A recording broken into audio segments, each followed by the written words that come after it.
أرسله بالحق بشيرا ونذيرا وداعيا إلى الله بإذنه وسراجا منيرا أما بعد فقد قال الله تعالى في كلامه المجيد وفي فرقانه الحميد أعوذ بالله من الشيطان الرجيم بسم الله الرحمن الرحيم تبارك الذي بيده الملك وهو على كل شيء قدير إن الله وملائكته يصلون على النبي يا أيها الذين آمنوا صلوا عليه وسلموا تسليما اللهم صل على وعلى آل سيدنا مولانا محمد সবাই মহাব্বতের সাথে জোরে জোরে আওয়াজ করে পড়ুন আল্লাহুম্মা সাল্লি আলা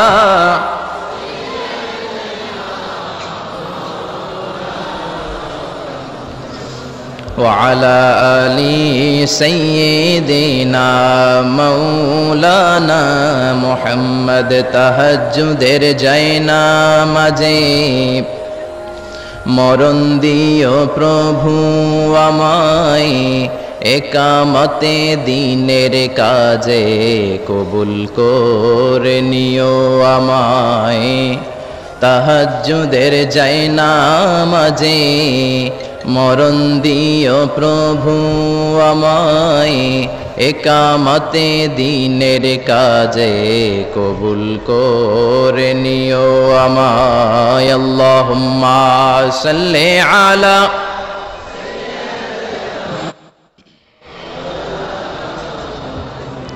وعلى آل سيدنا مولانا محمد ওগো রাসূল প্রিয় রাসূল প্রাণের রাসূল ওগো রাসূল প্রিয় রাসূল প্রাণের রাসূল তোমারই জন্যে এ বিশ্বে মোরা আলো পেয়েছি পেয়েছি কুল ওগো রাসূল প্রিয় রাসূল প্রাণের রাসূল ওগো রাসূল প্রিয় রাসূল প্রাণের রাসূল আল্লাহুম্মা সাল্লি আলা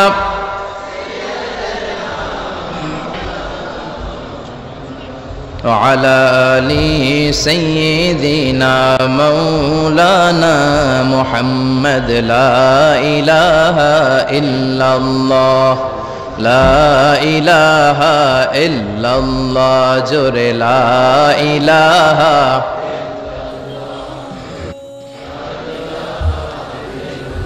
سبحان الله الحمد لله لا إله إلا الله سبحان الله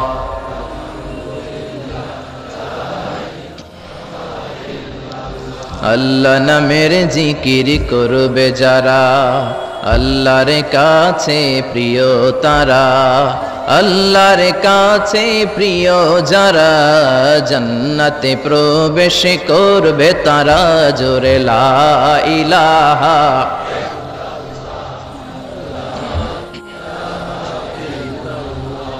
লা ইলাহা ইল্লাল্লাহু মুহাম্মাদুর রাসূলুল্লাহ সাল্লাল্লাহু আলাইহি ওয়াসাল্লাম। আপনারা সবাই কেমন আছেন? আমিও আলহামদুলিল্লাহ ভালো আছি। আমরা সুখে দুঃখে, সকালে বিকালে, শীতকালে গ্রীষ্মকালে একজনের শুকরিয়া করি, তিনি কে? আল্লাহর শুকরিয়া করলে নেয়ামত বাড়ায় দেয় কে? আর শুকরিয়া না করলে নেয়ামত কেড়ে নেয় কে?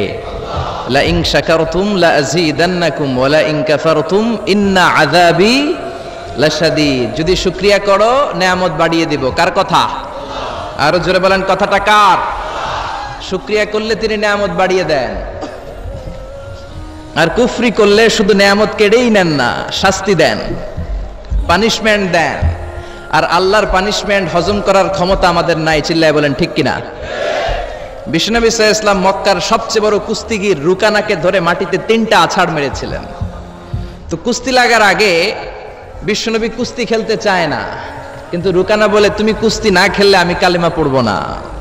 বিশ্বনবী রহমতের নবী, দয়ার নবী, মায়ার নবী ভাবলেন একজনের সাথে কুস্তি লাগলে সে যদি কালিমা পড়ে মুসলমান হয়ে জাহান্নাম থেকে বাঁচে, তাহলে কুস্তি লাগতে দোষ কোথায়? তো কুস্তির জন্য প্রস্তুত হলেন। বিশ্বনবীও প্রস্তুত, রুকানাও প্রস্তুত। তো রুকানা বলে, মোহাম্মদ তুমি আগে মারো। বিশ্বনবী বললেন, আমি আগে মারলে ওই মায়ের তুই হজম করতে পারবি না। কারণ বিশ্বনবীর এক হাতের ভেতরে জান্নাতের 40 জনের শক্তি ঢুকিয়ে দিয়েছে কে? সাহাবারা বলতেন, আমরা যখন বিশ্বনবীর সাথে ঘোড়া হাঁকাতাম, বিশ্বনবী ঘোড়া টান দিলে বিশ্বনবী 2-3 সেকেন্ডের মধ্যে কত মাইল যে সামনে চলে যেতেন, সামনে ধোঁয়া আর বালু ছাড়া মরুভূমিতে কিচ্ছু দেখা যেত না। তো বিশ্বনবীর হাতের মায়ের যেমনি কেউ হজম করতে পারে না, আল্লাহ যদি পানিশমেন্ট দেয়, শাস্তি দেয়, ওই শাস্তি হজম করার শক্তি আমাদের নাই। চিল্লায় বলেন ঠিক কিনা? কারণ আল্লাহ বলে, ইন্না বাতশা রাব্বিকা লাশাদীদ। আমি আল্লাহর পাকড়াওটা বড় কঠিন। আমি আল্লাহ সব সময় ধরি না, কিন্তু ধরলে ধরে না। ধরলে আল্লাহ ফেরাউনকে ধরে না, কিন্তু যখন ধরছে তখন নমরুদরে ধরে না, কিন্তু যখন ধরছে তখন। এখনো যদি কেউ বান্দরামি করে, ওরেও আল্লাহ ধরে না, কিন্তু যখন ধরবে তখন ছাড়বে। আব্রাহারে ধরে না, কিন্তু আবাবিল পাখি দিয়ে যখন টাইট করে ধরলেন, তখন আব্রাহারে কেউ বাঁচাতে পারে নাই। ঠিক কিনা? আবার কাবা ভাঙতে এলে পাঠাও আবাবিল, দাও খোদা দাও আমায় আবার, ওমর দারাজ দিল, দাও খোদা দাও আমায় আবার, ওমর দারাজ দিল। চিল্লায় পড়েন আল্লাহু আকবার। এজন্য সবসময় শুকরিয়া করব কার? আল্লাহ আমাদেরকে আজীবন আমরণ তার বেশি বেশি শুকরিয়া করার তৌফিক দান করুক। তাহলে আপনারা সবাই ভালো আছেন না? শীত লাগে না? আমি শীতে কাঁপতেছি, কয় লাগে না। তাহলে মাফলার পরছেন কেন? হ্যাঁ, চাদর গায়ে দিছেন কেন? সত্যি করে বলেন, শীত লাগে? এবার আবার কয় লাগে। আসলে কোনটা সঠিক, আগেরটা না এখনকারটা? এই শীতের কথাও কোরআনে আছে না নাই? রিহলাতাশ শীতাই ওয়াস সাইফ। কুরাইশরা বছরে 2 বার বিজনেস করতে বেরোতো, একটা শীতকালে আর একটা গ্রীষ্মকালে। শীতের কথাও আল্লাহ কোরআনে দিয়েছেন। তো আলহামদুলিল্লাহ, আল্লাহ আমাদেরকে ভালো রেখেছে। আড়াইবাড়ি দরবার শরীফের উদ্যোগে আজকের 80তম বিশাল ইসালে সওয়াব ও তাফসীরুল কোরআনের মাহফিলের মুহতারাম সভাপতি, আমার প্রিয় নানা ভাই অধ্যক্ষ গোলাম সরওয়ার সাঈদী পীর সাহেব, আড়াইবাড়ি দরবার। আল্লাহ আমার প্রিয় নানা ভাইকে তুমি কবুল করে নাও। তিনি যেভাবে কোরআনের আলোকে গোটা বাংলাদেশ সহ গোটা বিশ্বে ছড়িয়ে দিচ্ছে, এর ধারাবাহিকতা আল্লাহ তুমি অটুট রাখো, তাকে তুমি সুস্থ রাখো। আমার আরেক নানা ভাই আড়াইবাড়ির পীর সাহেব কুমিল্লা, উনি খুব অসুস্থ, হার্টে 3টা রিং পরানো হয়েছে। আল্লাহ তুমি ওনাকেও সুস্থ করে দাও। কেউ অসুস্থ হলে বিশ্বনবী পড়তেন, আল্লাহুম্মা রাব্বান নাস আযহিবিল বাস ইশফি আনতা শাফি লা শিফা ইল্লা শিফাউক শিফাউন লা ইগাদিরু সাকামা। আবার পড়তেন, আসআলুল্লাহাল আযীম রাব্বাল আরশিল আযীম আন ইয়াশফিয়াহ। এজন্য অসুস্থ হলে এই দোয়াগুলো পড়বেন, তাহলে সুস্থ করে দিবে কে? তাবিজ তোমার ঝুলানো যাবে না। অনেকে অসুস্থ হইলে তাবিজ ঝুলায়, আসে না নাই? বিশ্বনবী 4 মাস, কোন বর্ণনায় 6 মাস অসুস্থ ছিলেন। লাবিদ ইবনুল আসাম, ইহুদিদের মিত্র, বিশ্বনবীকে ব্ল্যাক ম্যাজিক করেছে, কিন্তু বিশ্বনবী তাবিজ ঝুলান নাই। পরে মুআউযিজাতান, সূরাতুল ফালাক, সূরাতুন নাস নাজিল করে দিল কে? বিশ্বনবী পড়ে ফু দিলেন, বিশ্বনবী সুস্থ হয়ে গেল। চিল্লায় পড়েন আল্লাহু আকবার। এজন্য যারাই আজকের প্রোগ্রামে এসেছেন, আল্লাহ তাদের সবাইকে ভালো রাখুক, সুস্থ রাখুক। যত অসুস্থ আছে তাদের সবাইকে আল্লাহ শিফায়ে কামেলা নসিব করুক, আমরা পড়ি আমিন। আজকের মাহফিল আসতে পেরে আমরা খুশি না বেজার? কম না বেশি? আমরা সবাই খুশি পরিমাণে বেশি আওয়াজ করে পড়েন আল্লাহু আকবার। আমরা শুরুতেই ফরমালি আল্লাহ তাআলাকে থ্যাঙ্কস জানাই যে আল্লাহ তাআলা এরকম চমৎকার পরিবেশে কোরআন শোনার জন্য আমাদেরকে বসার তৌফিক এনায়েত করলেন। আমরা সবাই পড়ে নিচ্ছি কালিমাতুশ শুকুর, আলহামদুলিল্লাহ। আওয়াজ করে পড়েন, রব্বানা লাকাল হামদ হামদান কাসীরান তাইয়িবান মুবারাকান ফীহি ইয়া রাব্বি লাকাল হামদু কামা ইয়ানবাগি লিজালালি ওয়াজহিকা ওয়া আযীমি সুলতানিকা লাকাল হামদু বিল ঈমান লাকাল হামদু বিল ইসলাম লাকাল হামদু বিল কোরআন। আমরা প্রশংসা করলাম কার? জিকির করলাম কার? আল্লাহর নামটা জপতে কেমন লাগে? আল্লাহর তার সুন্দর নামগুলো ধরে ধরে ডাকতে কেমন লাগে? আপনার অন্তরের যত জ্বালা যন্ত্রণা মিটিয়ে দিতে পারে একজন, তিনি কে? হিন্দুরা ডাকে কৃষ্ণাকে, আমরা ডাকি আল্লাহকে। হিন্দুরা বলে जो तो मिटाना चाहे जीवन का तृष्णा सुबह शाम बोल बंदे कृष्णा कृष्णा कृष्णा। কিন্তু আমরা বলি जो तो मिटाना चाहे जीवन का जाला सुबह शाम बोल बंदे अल्लाह अल्लाह अल्लाह। ঠিক কি না? এজন্য আমাদের অন্তরের জ্বালা মেটাতে পারে একজন, তিনি কে? কেউ যেটা পারে না পারে কে? কেউ যেটা দেখে না দেখে কে? কেউ যেটা দেয় না দেয় কে? আমাদের মাথার উপরে কি বিশাল আকাশ, এক আকাশের চেয়ে আরেক আকাশ বড়, তার উপরে কোরআনের বাড়ি লৌহে মাহফুজ, সিদরাতুল মুনতাহা, ফেরেশতাদের কিবলা বাইতুল মামুর, তার উপরে আল্লাহর আরশ, তার উপরে আল্লাহর কুরসি। ওই কুরসির উপর থেকে ৭০,০০০ নূরের পর্দা, সেখান থেকে আল্লাহ আমাদের উপর রহমত নাজিল করেন। এত উপর থেকে সপ্ত জমিনের নিচেও কোন পিপিলিকা যদি নীরবে নিঃশব্দে হেঁটে যায়, আল্লাহ ওই পিঁপড়ার পায়ের আওয়াজটাও শুনতে পায়। সুবহানাল্লাহ বাড়িতে যে বললেন, আরো জোরে পড়েন সুবহানাল্লাহ। আসেন সে আল্লাহর নামের আমরা বড়ত্ব ঘোষণা করি। আল্লাহ বলেন রব্বাকা ফাকাব্বির, নবী আপনি আপনার রবের নামের বড়ত্বের ঘোষণা দেন। আসেন আল্লাহর নামের 3টা তাকবীর দিয়ে আমরা সরাসরি কোরআন থেকে শুনবো ইনশাআল্লাহ। পড়েন। প্রথম তাকবীর দিবেন বিবাহিতরা, দ্বিতীয় তাকবীর দিবেন অবিবাহিতরা, তৃতীয় তাকবীর দিবেন সবাই মিলে। বিবাহিত বনাম বিবাহিত না করলে আজকে আপনাদের জড়তা কাটবে না। বিবাহিতরা হাত তোলেন তো দেখি। আপনাদের দলে আমিও আছি ইনশাআল্লাহ, হাত নামান। অবিবাহিত কারা আসছে দেখি? ওরে আল্লাহ, এটা দেখি অবিবাহিতদের মাহফিল। মাশাআল্লাহ, হাত নামাও। আমি লিল্লাহি তাকবীর বললে প্রথমে আমার বিবাহিত বাজানরা পড়বেন আল্লাহু আকবার, এরপর অবিবাহিতরা পড়বেন দ্বিতীয় পর্যায়ে আল্লাহু আকবার, আর তৃতীয় পর্যায়ে আজকে সবাই মিলে আমরা তাকবীর দিয়ে গলা ফাটাই দিব। পারা যাবে মুসলমান? শুরুতে বিবাহিতরা রেডি হন। বিবাহিত ভাইরা রেডি? রেডি? ওনারা যে রেডি এটাও কইতে পারে না রেডি। এদের আওয়াজ শুনে মনে হচ্ছে মহিলা সমাবেশে ওয়াজ করতেছি।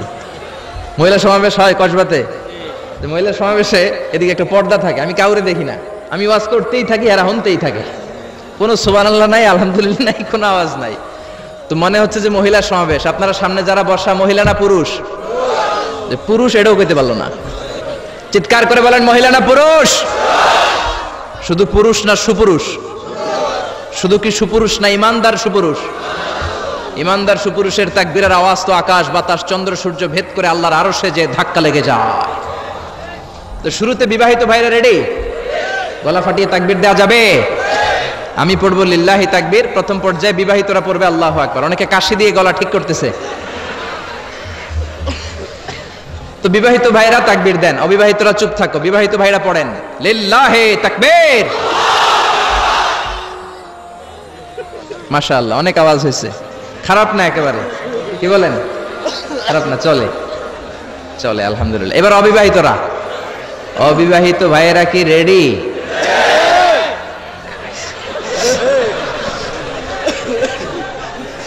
রেডি? আল্লাহু আকবার। আচ্ছা অবিবাহিতরা এবার তাকবীর দাও, লিল্লাহি তাকবীর। 3-0 গোল। এবার বিবাহিত অবিবাহিত কোনো কথা নাই, আমরা সবাই মিলে 3টা তাকবীর দেব, যাতে আড়াইবাড়ি দরবারের এই প্যান্ডেল কেঁপে কেঁপে ওঠে আমার আল্লাহর নামে। জোরে বলেন ঠিক কিনা? তাকবীর নাম্বার 1, লিল্লাহি তাকবীর, লিল্লাহি তাকবীর, লিল্লাহি তাকবীর। আল্লাহ যদি কিয়ামতের দিন বলে, যা তুই আমার নামে তাকবীর দিয়েছিস, তোরে আমি মাফ করে দিলাম। আমরা আল্লাহর কাছে শুধু মাফ চাই, নাজাত চাই, ঠিক কিনা? আর কিছু যে চাই না আমি, চাই গো নাজাত। আল্লাহ তোমার কাছে আমার এই মুনাজাত, আল্লাহ তোমার কাছে আমার এই মুনাজাত। পড়েন আমিন। আমি আমার খুতবার শুরুতে সূরা মুলকের প্রথম আয়াত তেলাওয়াত করেছি। আসুন আজকের এই চমৎকার রজনীতে, এই মুবারক রজনীতে, এই বরকতময় সন্ধ্যায়, রাতে আমরা সূরাতুল মুলকের আলোকে কথা শুনি। আওয়াজ করে পড়েন ইনশাআল্লাহ। সূরাতুল মুলক আল কোরআন আল কারীমের 29তম পারায় অবস্থিত সর্বপ্রথম সূরা, 29 পারার প্রথম সূরা। সূরাটি মাক্কি সূরা। এই সূরায় রুকু রয়েছে 2টি, আয়াত আছে 30টি। অনেক বরকতময় সূরা। বিশ্বনবী বলেন ইন্না হাযিহি সূরা মানিআতুন মিন আযাবিল কবর। এই সূরাটা যে তেলাওয়াত করবে আল্লাহ তাআলা তাকে কবরের আযাব থেকে বাঁচায় দিবে। সুবহানাল্লাহর আস্তে বলেন। কোন সূরা তেলাওয়াত করলে? সূরা মুলক। সবাই বলেন কোন সূরা? Consider this program, tafsir program, as a class. The person is delivering lecture, sitting in front of you, he is your teacher. And you all sitting guys are the students of Tafsirul Quran.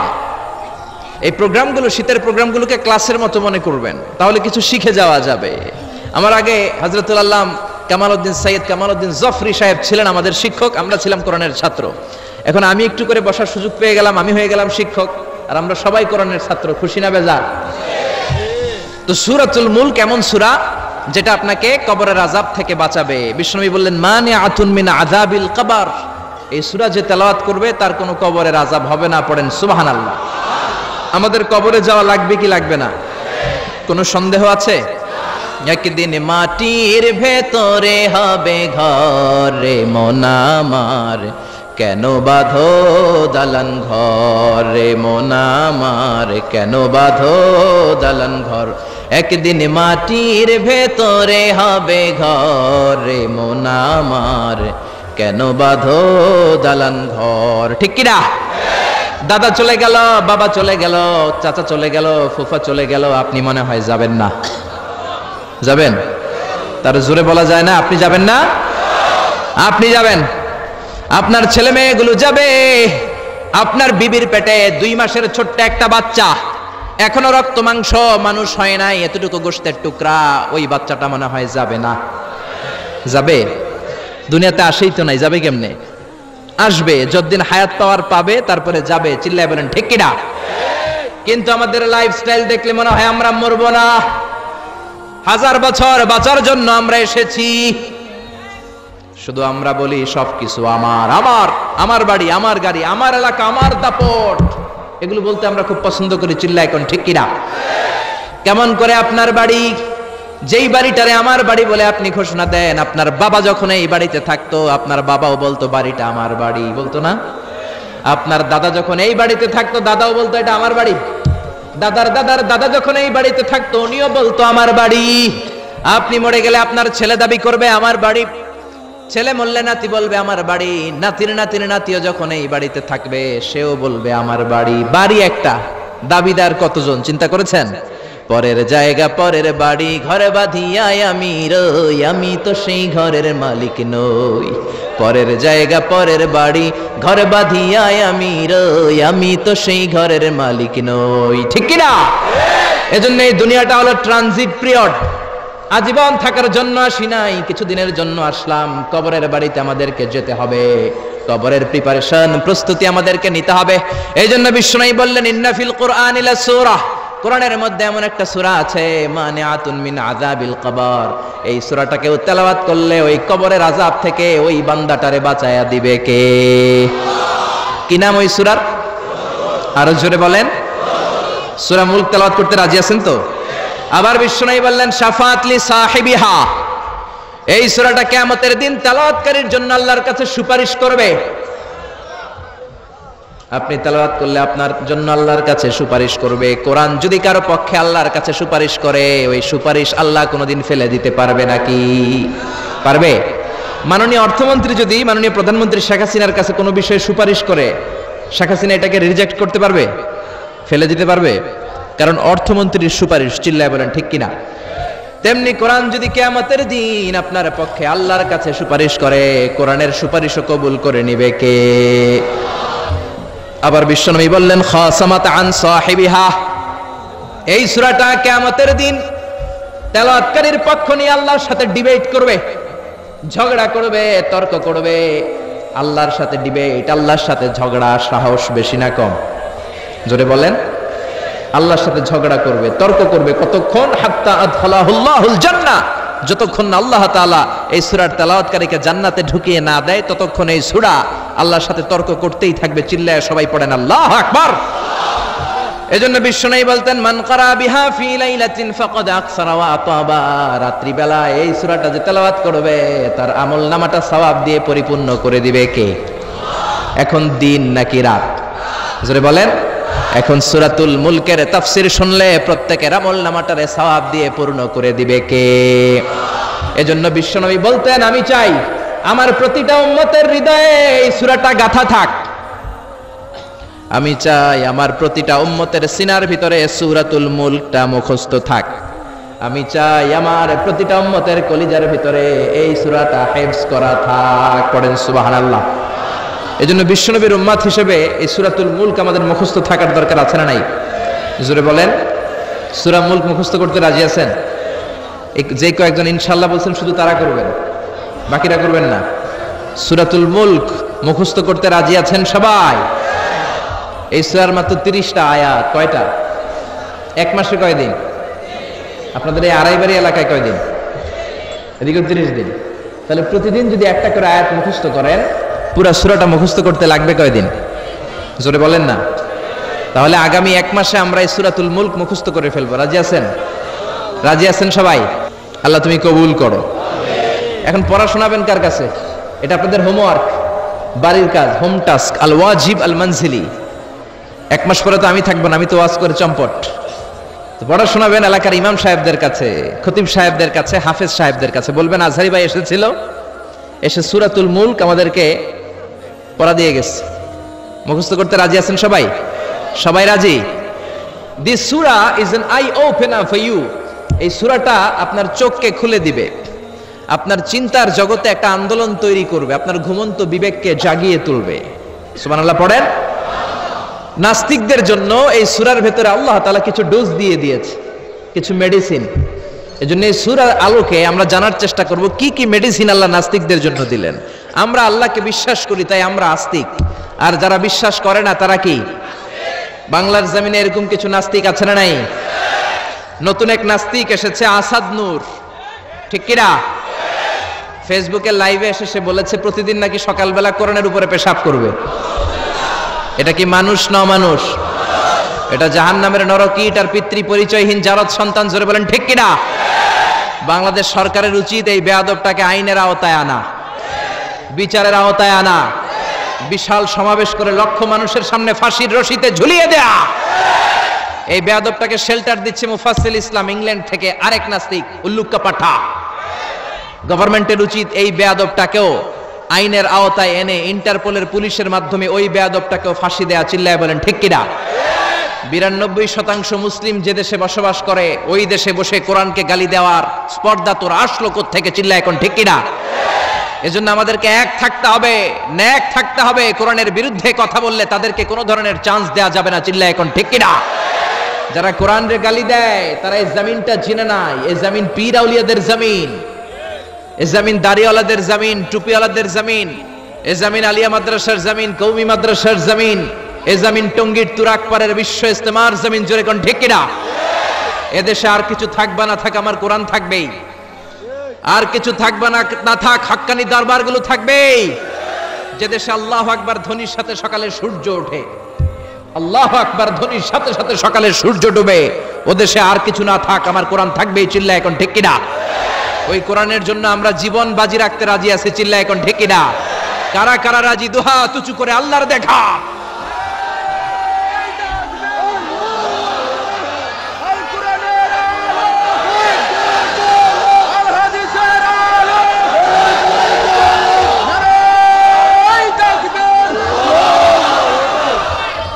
আল্লাহ কোরআনের জন্য ভালোবাসাকে তুমি কবুল করে নাও।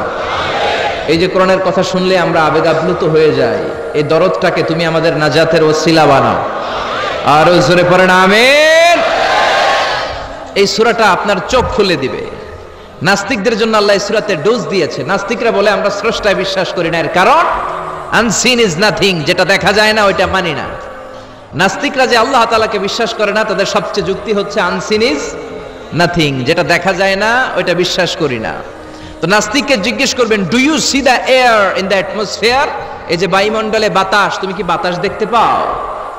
So why do you believe on that, তাহলে বাতাস না দেখলে বাতাসে বিশ্বাস করো কেন? Do you see the bad headache someone feel in his head, কেউ যখন মাথায় ব্যথা পায়, অনেকে এসে বলে হুজুর মাথার ব্যথায় মরে যাচ্ছে, একটু ফু দিয়ে দেন। ওর যে মাথায় ব্যথা আমি কি দেখতে পাচ্ছি? কথা বলেন। So why do you believe on that, তাহলে বিশ্বাস করো কেন? আরে মিয়া, তুমি তো তোমার নিজেরই দেখো না, নিজের স্রষ্টারে দেখবা কেমন করে? আমরা কি আমাদের চোখ দেখতে পাই আয়নার সাহায্য ছাড়া? জোরে বলেন। আমি কি আমার চোখ দেখতে পাচ্ছি? আপনারা আপনাদের চোখ দেখতে পাচ্ছেন? আপনারা আমারটা দেখতেছেন, আমি আপনাদেরটা দেখতেছি, কিন্তু আমরা কি আমাদেরটা দেখতে পাচ্ছি? সামনে আয়না না ধরলে আমরা আমাদের চোখ দেখি না। আপনি কি আপনার পিঠ দেখেছেন আয়নার সাহায্য ছাড়া? জোরে বলেন। আরে আয়না এনে দিলেও তো পিঠ দেখতে গেলে ঘাড় ভেঙে যাওয়ার সম্ভাবনা আছে, চিল্লা এখন ঠিক কিনা? এজন্য আল্লাহ ডেকে বলে, গোলাম আমারে দেখা যায় না, লা তুদরিকুল আবসার ওয়া হুয়া ইউদরিকুল আবসার ওয়া হুয়াল লাতীফুল খাবীর। পৃথিবীর কোন চোখ আমি আল্লাহরে দেখে না, আমি আল্লাহর চোখ পৃথিবীর সবাইরে দেখে, ঠিক কিনা?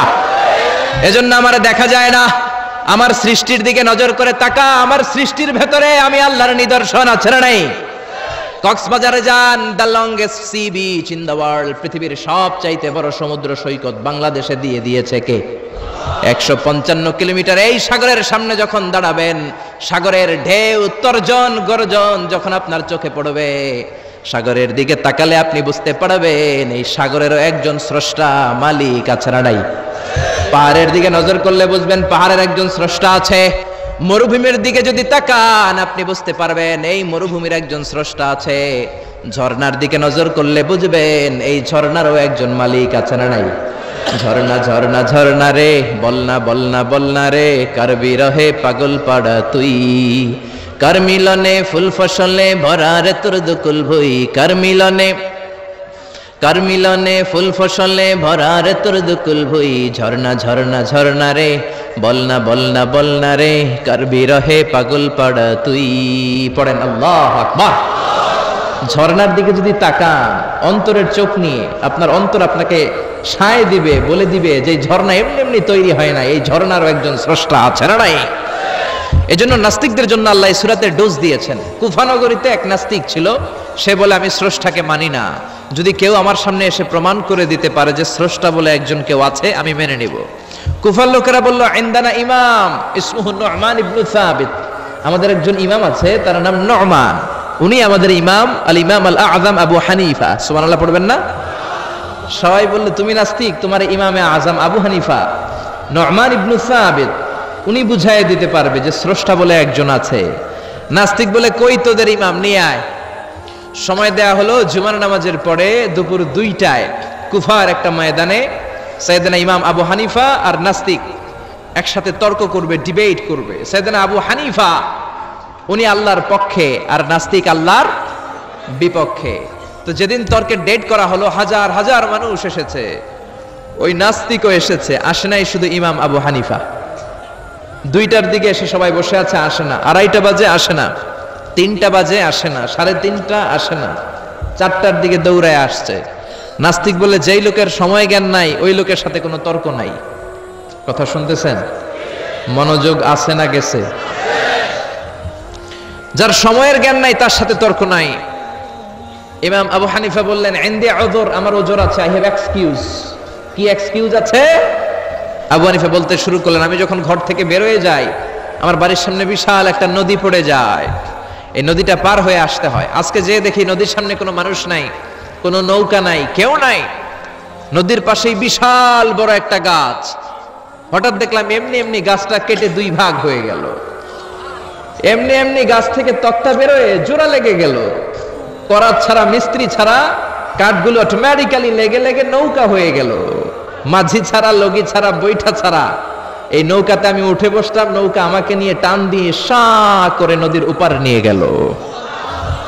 এই প্রসেসিংটা হতে আমার 2 ঘন্টা সময় লেগেছে। কয় ঘন্টা? নাস্তিক কয় তবে ইমাম গাঞ্জা খাইছে, গাঞ্জা। তোদের ইমাম গাঁজা খেয়েছে অথবা গত রাতে ঘুমায় নাই। সাইয়েদনা ইমাম আবু হানিফা বললেন, এমন কথা বলেন কেন? নাস্তিক বলে, মানুষ ছাড়া, করাত ছাড়া, মিস্ত্রি ছাড়া গাছ এমনি এমনি 2 ভাগ হয়ে যায় নাকি? এমনি এমনি তক্তা জোড়া লেগে যায় নাকি? কাঠের পিসগুলো জোড়া লেগে লেগে নৌকা হয়ে যায় নাকি? মাঝি ছাড়া, লগি ছাড়া, বৈঠা ছাড়া নদীর এপার থেকে নৌকা কাউকে নিয়ে ওপারে চলে যায় নাকি? ইমাম আবু হানিফা বললেন, now you are on the right track. এই তো আপনি লাইনে চলে আসছেন, এখন আপনার বোঝানো সহজ হবে আমার। সাইয়েদনা ইমাম আবু হানিফা বললেন, বুঝলাম, এমনি এমনি কিছু হয় না, এমনি এমনি তক্তা হয় না, এমনি এমনি নৌকা হয় না, এমনি এমনি মাঝি ছাড়া নৌকা চলে না। তাহলে আকাশটা কেমন করে এমনি এমনি হলো? জমিনটা কেমন করে এমনি এমনি হলো? মহাশূন্য কেমন করে এমনি এমনি হলো? নভমণ্ডল ভূমণ্ডল কেমন করে এমনি এমনি হলো? কার ইশারায় সাগর বয়ে যায়, কার ইশারায় ঝর্ণা চলে? চিল্লা এখন সুবহানাল্লাহ। নাস্তিক বলে, তাই তো, এইভাবে তো আমি ভেবে দেখি নাই, আসলেই তো আমি একটা উল্লুক্কা পাঠা, আমি তো চিন্তা করি না এইভাবে। নাস্তিক বলে, ও ইমাম, আপনি আমার ঘুমন্ত বিবেককে জাগিয়ে দিয়েছেন, আমার চোখ আপনি খুলে দিয়েছেন, আর দেরি করার দরকার নাই। আপনি আমারে পড়িয়ে দেন, লা ইলাহা ইল্লাল্লাহু মুহাম্মাদুর রাসূলুল্লাহ সাল্লাল্লাহু। এজন্য সূরার ভেতরে নাস্তিকদের জন্য কিছু মেডিসিন দিয়েছে কে? আরো জোরে সবাই বলেন, কে? সূরার নাম আরো জোরে সবাই বলেন না, কি নাম? সূরা মুলক। মুলক মানে ক্ষমতা, মুলক মানে কি? মুলক মানে পাওয়ার, মুলক মানে অথরিটি, মুলক মানে সভরেন্টি। আল্লাহ শুরু করলেন, তাবারাকাল্লাযী বিয়াদিহিল মুলকু ওয়া হুয়া আলা কুল্লি শাইইন কাদির। সুমহান সেই সত্তা যার হাতে ক্ষমতা, আর তিনি পৃথিবীর সব কিছু করার ব্যাপারে সক্ষমতা রাখেন। সুবহানাল্লাহ। আল্লাহ শুরু করলেন তাবারাকা দিয়ে, তাবারাকাল্লাযী বিয়াদিহিল মুলক। সুমহান সেই সত্তা যার হাতে ক্ষমতা। ক্ষমতা কার হাতে? সবাই বলেন, কার হাতে? নাকি আপনাদের হাতে? আপনারা তো বলেন ক্ষমতা আপনাদের হাতে, বলেন না? জনগণ সকল ক্ষমতার উৎস, বলেন না? এটা রাষ্ট্রীয় কুফরি, রাষ্ট্র থেকেও কিছু কুফরি আমাদেরকে শেখানো হয়। এজন্য রাষ্ট্রের সব সিগন্যাল মেনে নেওয়া যাবে না। চিল্লা এখন ঠিক কিনা? জনগণ সকল ক্ষমতার উৎস নয়, সকল ক্ষমতার উৎস হচ্ছে একজন, তিনি কে? একটু খেয়াল করে বুঝে উত্তর দেন। কেমন করে আপনি ক্ষমতার উৎস হন? আপনার যখন পেটে ব্যথা হয়, আপনি বিছানায় গড়াগড়ি খান কি খান না? ডায়রিয়া হলে চিল্লাচিল্লি করেন কি করেন না? তো আপনি না ক্ষমতার উৎস, আপনি চিল্লাচিল্লি করেন কেন? 3 বার ডায়রিয়ার কারণে টয়লেটে গেলে 4র্থবার আর চেহারার দিকে তাকানো যায় না। 5 বার বাথরুমে গেলে বাইরে একা আই আর হাইতান্ন আই মরি যাইউম। তো হাইতান্ন কিল্লাই? আপনার ক্ষমতার মালিক। ডায়রিয়া হলে আপনি টয়লেট থেকে বের হয়ে বলবেন, আমি ক্ষমতার মালিক, এই জন্য আমার ডায়রিয়া হয়েছে। আসলে আমরা ক্ষমতার মালিক নই, ক্ষমতার মালিক একজন, তিনি কে? আমরা হলাম সবাই দুর্বল। ওয়া খুলিকাল ইনসানু দাঈফা। আমাদেরকে দুর্বল বানিয়ে আল্লাহ তৈরি করেছেন। শুধু আমরাই দুর্বল নই, আমরা দুর্বলের ঘরের দুর্বল। আমরা দুর্বল, আমাদের বাবাও দুর্বল, দাদাও দুর্বল, তার মানে দুর্বলের ঘরের, দুর্বলের ঘরের। আমরা তো দুর্বল। রিকশার টায়ার পাংচার হলে আমরা বাজারে লাভ দিয়ে উঠি, লাভ দেন না? আমি কত লাভ দিছি? আমি তো এক জেলা থেকে আরেক জেলায় তাফসীর প্রোগ্রামের কারণে যাওয়া লাগে, তো মাঝ রাতে মাঝে মাঝে ট্রাকের চাকা টায়ার পাংচার হয়ে যায়, তো লাভ দিয়ে উঠি। রিকশাওয়ালারে বলি, কিরে? ড্রাইভারে বলি, কিরে কিসের আওয়াজ? বলে, হুজুর ট্রাকের টায়ার পাংচার হয়ে গেছে। লাভ দিয়ে উঠি। কোনো ক্ষমতা নাই। পিছন থেকে কেউ যদি বলে, হুজুর মাহফিলের প্যান্ডেলে সাপ, ফস, খুঁজে পাওয়া যাবে? আপনারা থাকলো আমি দৌড় দুমে এসি বাদিয়া, চাচা আপন প্রাণ বাসা। 3-4টা ভাবা ব্যাং যদি কেউ ছেড়ে দেয়, এখানে একটা, ওইদিকে একটা, ওইদিকে একটা, ব্যাং আর কি লাভ দিবে? তার সে 3 ডবল লাভ দিয়ে আপনারা পালাবেন, ঠিক কিনা? তাহলে আসলে আমাদের কোনো ক্ষমতা নাই, ক্ষমতার মালিক হলো একজন, তিনি কে? এজন্য রব্বুল আলামিন বলেন তাবারাকাল্লাযী বিয়াদিহিল মুলকু ওয়া হুয়া আলা কুল্লি শাইইন কাদির। সুমহান সেই সত্তা যার হাতে ক্ষমতা, ক্ষমতা কার হাতে? আমাদের কোনো ক্ষমতা নাই, আমরা নকল ক্ষমতার মালিক, আসল ক্ষমতার মালিক একজন, তিনি কে? আমাদের যে ক্ষমতা নাই এটা ভূমিকম্প হলে টের পাওয়া যায়। রাত 3টার দিকে যখন ভূমিকম্প হয় সব লোক বিল্ডিং থুয়ে দেয় দৌড়, ভাড়াটিয়াও দৌড়, বাড়িওয়ালাও দৌড়। কসবা এলাকার বাড়িওয়ালারা মনে হয় দৌড় দেয় না, কথা বলেন? ভাড়াটিয়াও দৌড় দেয়, বাড়িওয়ালাও দৌড় দেয়। চিল্লায় বলেন ঠিক কিনা? রাত 3টায় যখন ভূমিকম্প হয় পুলিশের প্রধানও দৌড় দেয়, বাস্তবে তো র্যাবের প্রধানও দৌড় দেয়, প্রেসিডেন্টও দৌড় দেয়, শুধু প্রধানমন্ত্রী দৌড় দেয় না। দেয়? আমি কই নাই কিন্তু আপনারা কইছেন। দোষ আপনাদের, আমার কোনো দোষ নাই, আমি প্রধানমন্ত্রীর কিছু বলি নাই। চাচা আপন প্রাণ বাঁচা। রাতে ভূমিকম্প হলে দৌড় দিতে হয়, চিল্লায় বলেন ঠিক কিনা? 2004 সালে বরিশালে প্রথমে গেলাম বাসে, ফিরে আসতেছি লঞ্চে, নদীর মাঝখানে তুফান, জাহাজ ডুবে যাবে। ওই দিন চিনলাম আল্লাহ কারে কয়, আল্লাহ কেসকো কাতে হে। ওই দিন লঞ্চের শুধু মুসলমানেরাই আল্লাহরে ডাকে নাই, হিন্দুরাও জিকির করছে কার? ওই দিন সবার মুখে একটা জিকির ছিল, লা ইলাহা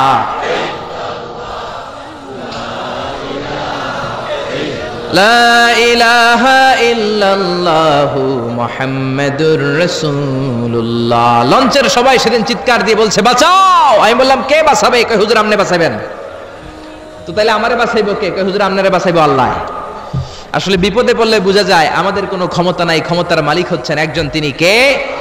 এজন্য রাব্বুল আলামিন বলেন কুলিল্লাহুম্মা মালিকাল মুলকি তুতিল মুলকা মান তাশাউ ওয়া তানজিউল মুলকা মিম্মান তাশা ওয়া তুইজ্জু মান তাশাউ ওয়া তুযিল্লু মান তাশাউ বিয়াদিকাল খায়র ইন্নাকা আলা কুল্লি শাইইন কাদির। ও আল্লাহ, আপনি ক্ষমতার মালিক। ক্ষমতার মালিক কে?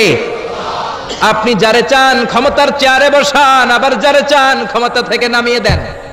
ফেরাউনকে মিশরের মসনদে বসালো কে? আবার সাগরের পানিতে সুবানি খাওয়াইলো কে? নমরুদকে ইরাকের চেয়ারে বসালো কে? আবার মশার কামড় দিয়ে শেষ করে দিল কে? ডোনাল্ড ট্রাম্পকে আমেরিকার ক্ষমতার চেয়ারের মধ্যে বসালো কে? ডোনাল্ড ট্রাম্প যদি বান্দ্রামি করে ওইটারও লাথি মাইরা নামায়া দিতে পারে কে? এজন্য আল্লাহ বললেন তাবারাকাল্লাযী বিয়াদিহিল মুলকু ওয়া হুয়া আলা কুল্লি শাইইন কাদির। সুমহান সেই সত্তা যার হাতে ক্ষমতা, সব ক্ষমতা কার হাতে? জোরে বলেন না, কার হাতে? এই পৃথিবীতে অনেক দেশের প্রধানমন্ত্রী কিংবা প্রেসিডেন্ট ক্ষমতার চেয়ারে 5 বছরের মেয়াদে বসে, জানেন? জানেন না? না, কোন দেশে 5 বছরের মেয়াদে, কোন দেশে 10 বছরের মেয়াদে। তো আমার আল্লাহ ক্ষমতার চেয়ারে বসছে কয় বছরের মেয়াদে? কথা বলেন। 20 বছর, 50 বছর, 100, 200, এর চেয়ে বেশি? উনার ক্ষমতার নির্দিষ্ট মেয়াদ নাই, উনার আজীবন মেয়াদ। সুবহানাল্লাহ কইবেন না? ওয়াল আউয়াল ওয়াল আখির ওয়াল যাহির ওয়াল বাতিন ওয়া হুয়া বিকুল্লি শাইইন আলিম। আল্লাহ বললেন আমি প্রথম, আমি শেষ, আমি প্রকাশ্য, আমি গোপন। অনাদিকাল থেকে আমি আল্লাহ ক্ষমতার চেয়ারে বসা, অনন্তকাল পর্যন্ত থাকবো। ঠিক কি না? 5 বছর 10 বছরের মেয়াদে আল্লাহ ক্ষমতার চেয়ারে বসে নাই, আল্লাহর ক্ষমতার মেয়াদ হচ্ছে আজীবন মেয়াদ। চিল্লায় বলেন ঠিক কি না? বুঝে শুনে উত্তর দিবেন। পৃথিবীর অনেক দেশে ক্ষমতায় যেতে হলে ডেমোক্রেটিক সিস্টেমে ক্ষমতায় যেতে হয়, মানে ভোটে জিতে। তো আল্লাহও তো ভোটে জিতে ক্ষমতায় আসছে, তাই না? ভোট ছাড়া, হ্যাঁ, এমনি এমনি চলে আসছে। আবার পৃথিবীর অনেক দেশে ডিকটেটরশিপ সিস্টেমে, মানে স্বৈরাচারী পদ্ধতিতে, জোর যার মুল্লুক তার, ওই সিস্টেমে ক্ষমতায় বসে। আল্লাহ তো এই সিস্টেমে আসছে না? আচ্ছা। আবার অনেক দেশে আছে মোনার্কি সিস্টেম, রাজতন্ত্র, বাবা রাজা, তার ছেলেও রাজা। তো আল্লাহর বাবা ছিল রাজা, এই জন্য আল্লাহও রাজা। বিষয়টা কেমন? আল্লাহ বললেন খবরদার, আমার ক্ষমতার সাথে তোদের ক্ষমতা মিলাবি না।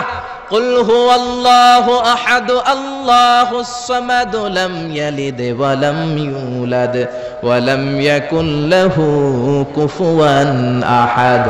লাম ইয়ালিদ ওয়া লাম ইউলাদ, আমি কাউরে জন্ম দেই নাই, আবার আমি কারো কাছ থেকে জন্ম নেই নাই, উত্তরাধিকার সূত্রে কারো কাছ থেকে ক্ষমতা পাই নাই। বিশ্বের শুরুতে, মহাবিশ্বের শুরু থেকে যে ক্ষমতার চেয়ারে আমি আল্লাহ বসে আছি, আমি আল্লাহ এই ক্ষমতার চেয়ারে শেষ পর্যন্ত থাকবো।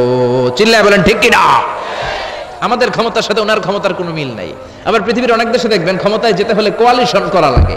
বাংলাদেশে এটা বলে জোট করা লাগে। কি করা লাগে? জোটের রাজনীতি বাংলাদেশে আছে না নাই? কথা বলেন, কথা কয় না, মনে কিছু বুঝেই না। জোটের রাজনীতি আছে না নাই? জোট যার বেশি ক্ষমতা তার বেশি, ঠিক কিনা? প্রথমে শুরু হলো 4 দলীয় জোট, তারপর 14 দলীয়, তারপর 18 দলীয়, এরপর 20 দলীয়, এরপর মহাজোট, এবার হবে মহাজোট। তো আল্লাহ তো জোট করে ক্ষমতায় আসছে। আল্লাহর জোট করা লাগছে, কোয়ালিশন করা লাগছে। আল্লাহ বললেন খবরদার, ওয়ালাম ইয়াকুল্লাহু শারীকুম ফিল মুলকি ওয়া কাব্বিরহু তাকবীরা। আমার ক্ষমতায় কোনো অংশীদার দল নাই, আমার ক্ষমতার মধ্যে কোনো শরিক দল নাই, আমার কোনো জোট নাই, আমার কোনো কোয়ালিশন নাই। আমি একাই ক্ষমতার মালিক, আমার ক্ষমতায় ভাগ বসানোর মতো কেউ নাই। জোরে কোন ঠিক কিনা? আবার দেখবেন পৃথিবীর অনেক দেশে আন্দোলনের মাধ্যমে ক্ষমতার চেয়ার থেকে নামানো যায়। যিনি প্রেসিডেন্ট, একটা আন্দোলন করলে ক্ষমতা থেকে নামানো যায়, এরকম আছে না নাই? গণ অভ্যুত্থান করতে পারলে, আন্দোলন করতে পারলে ক্ষমতা থেকে নেমে যায়। আমি যখন মিশরে পড়াশোনা করি, মিশরের প্রেসিডেন্ট ছিল হোসনি মুবারক। মিশরে একটা আন্দোলন হলো, ওই আন্দোলনের ঠেলায় হোসনি মুবারক ক্ষমতা ছেড়ে দিতে বাধ্য হলো। তো আমরাও যদি পৃথিবীর সবাই মিলে আল্লাহর বিরুদ্ধে আন্দোলন করি, আল্লাহ ক্ষমতা ছেড়ে দিতে বাধ্য। বুঝে শুনে উত্তর দিয়েন। পৃথিবীর সবাই মিলে চাইলেও আল্লাহ ক্ষমতা থেকে নামবে না। আচ্ছা, যত জিন আছে মহাবিশ্বে, সব জিনারা যদি বলে আমরাও একাত্মতা ঘোষণা করলাম, আমরাও আল্লাহরে মানি না, মানুষ জিন ভাই ভাই, আল্লাহর আর রক্ষা নাই, তাইলে তো আল্লাহ ক্ষমতা ছেড়ে দিবে, তাই না? ছেড়ে দিবে। আবার ফেরেশতারাও যদি বলে আমরাও মানি না, মানুষ জিন ফেরেশতা 3 দলীয় জোট। কয় দলীয়? কথা বলেন। মানুষ জিন ফেরেশতা 3 দলীয় জোট করে যদি আল্লাহর ব্যাপারে বিদ্রোহ করি, তাহলে আল্লাহর ক্ষমতা শেষ নাকি? আল্লাহর ক্ষমতা শেষ? আল্লাহ বললেন ওয়া আন্নাকুম গায়রু মুআজিজিল্লাহ।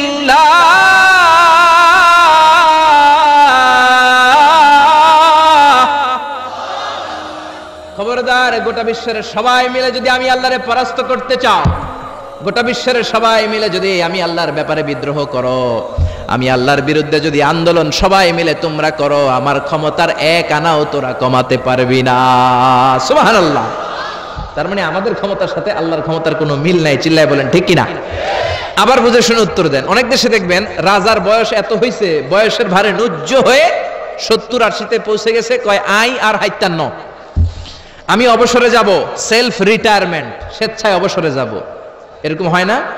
অনেক রাজা, সুলতান, প্রেসিডেন্ট স্বেচ্ছায় অবসরে চলে যায়। তো আল্লাহরও তো অনেক বয়স হয়েছে, এখন আল্লাহর অবসরে যাওয়ার সময় এসেছে। বয়স হয় নাই, এত বছর উনি ক্ষমতা চালায়, এখনো বয়স হয় নাই। উনি ক্লান্ত হয় না? ওনার ঘুমে ধরে না? আল্লাহ বললেন খবরদার, লা তাখুযুহু সিনাতুন ওয়ালা নাওম। আমার ঘুম নাই, আমার কোনো নিদ্রা নাই, আমার কোনো তন্দ্রা নাই, আমার কোনো ঝিমুনি নাই। ওয়ালা ইয়াউদুহু হিফযুহুমা ওয়া হুয়াল আলিয়ুল আযীম। এই পুরো মহাবিশ্বটা পরিচালনা করতে যে আমি আল্লাহ ক্লান্ত হই না, আমি আল্লাহর তন্দ্রা আসে না, আমি আল্লাহর ঝিমুনি আসে না, আমি আল্লাহর ঘুম আসে না। আমি আল্লাহ একাই মহাবিশ্বের সব ক্ষমতার মালিক, ঠিক কি না? এজন্য আল্লাহ বললেন তাবারাকাল্লাযী বিয়াদিহিল মুলকু ওয়া হুয়া আলা কুল্লি শাইইন কাদির। সুমহান সেই সত্তা যার হাতে ক্ষমতা। ক্ষমতা কার হাতে? সবাই বলেন না, ক্ষমতা কার হাতে? নাকি আপনাদের হাতে?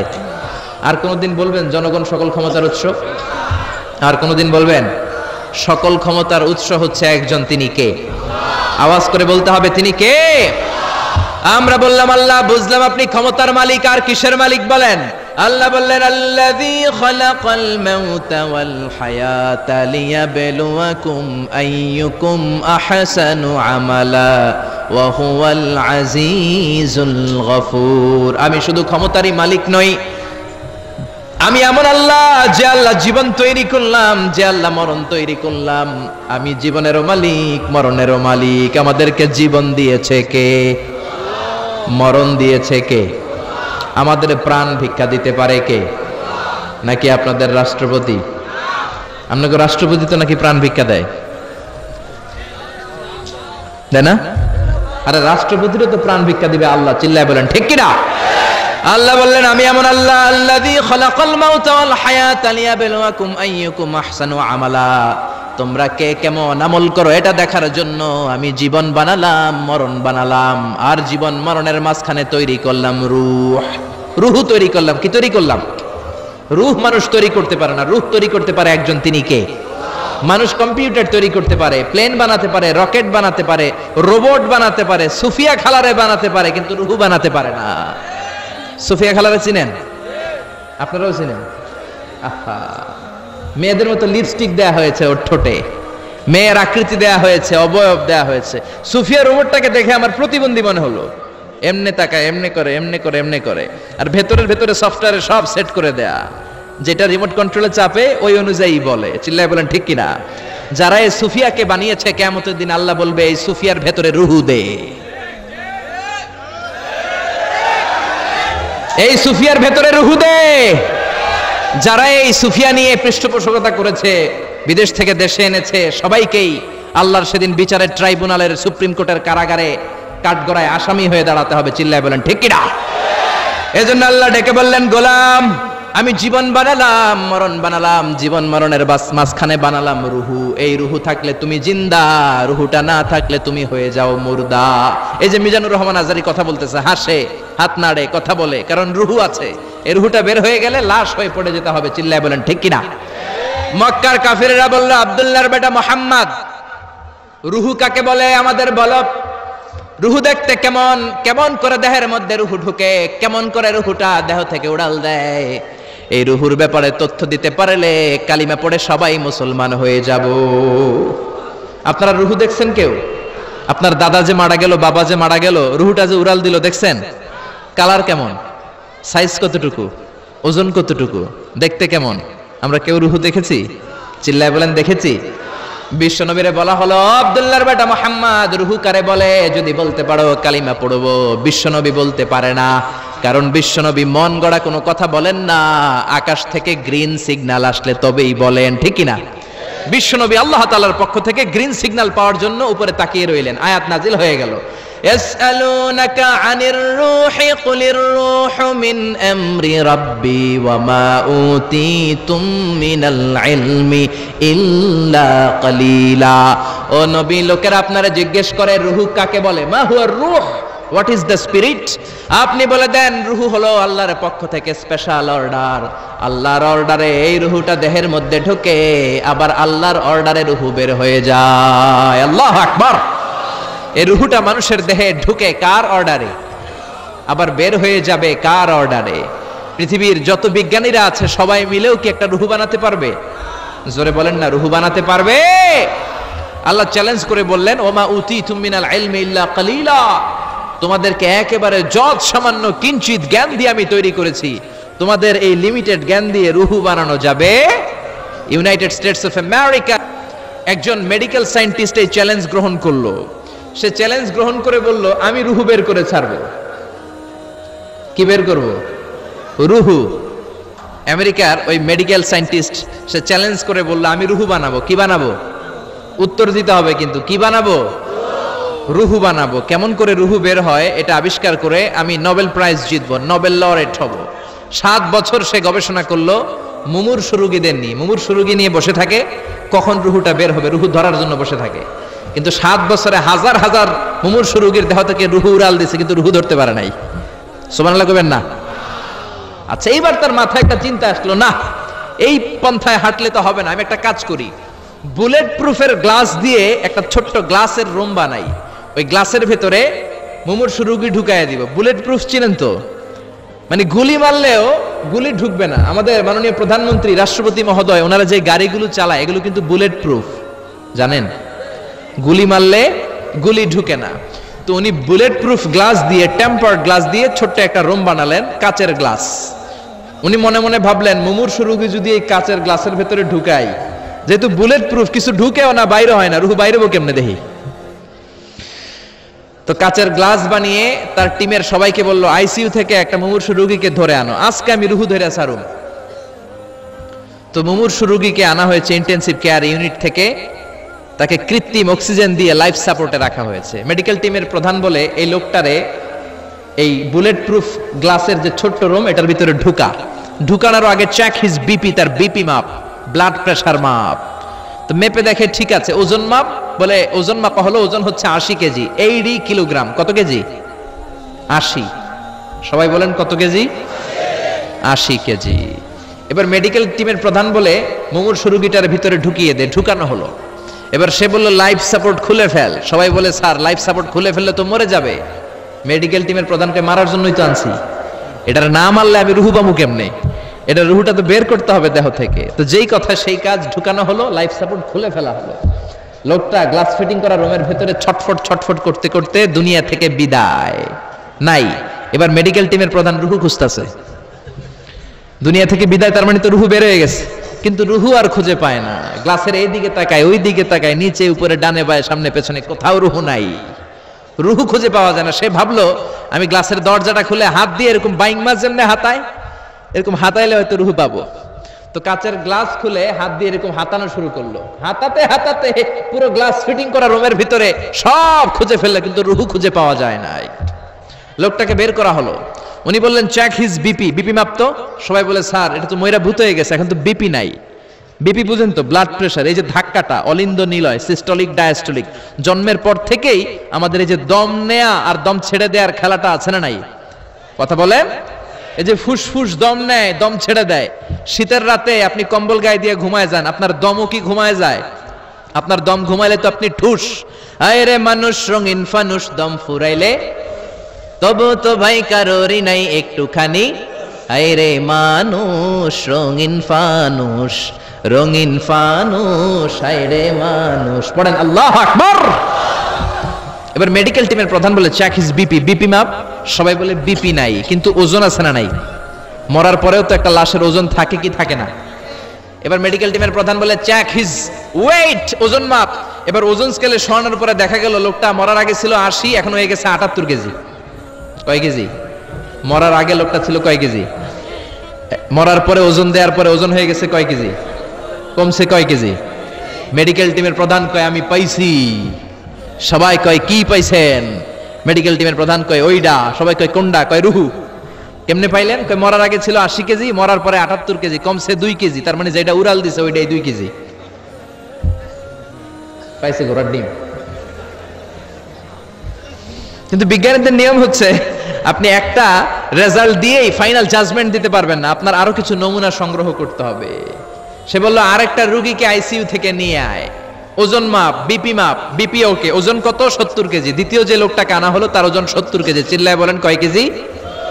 70। এবার গ্লাসের ভিতরে ঢুকানোর পরে অক্সিজেনের মাস্কটা খুলে ফেলা হলো। এই লোকটা অক্সিজেনের অভাবে ছটফট করতে মরে গেল। মরার পরে আবার রুহু খুঁজে, কিন্তু গ্লাসের ভিতরে রুহু নাই। এই লোকটাকেও বের করে মেডিকেল টিমের প্রধান বলে চেক হিজ বিপি, বিপি মাপ। সবাই বলে বিপি নাই, কিন্তু ওজন আছে না নাই? এই লোকটার ওজন মরার আগে কত কেজি? 70। এবার ওজন দিয়ে দেখে এই মৃত লোকটার ওজন হয়ে গেছে 71 কেজি। কয় কেজি?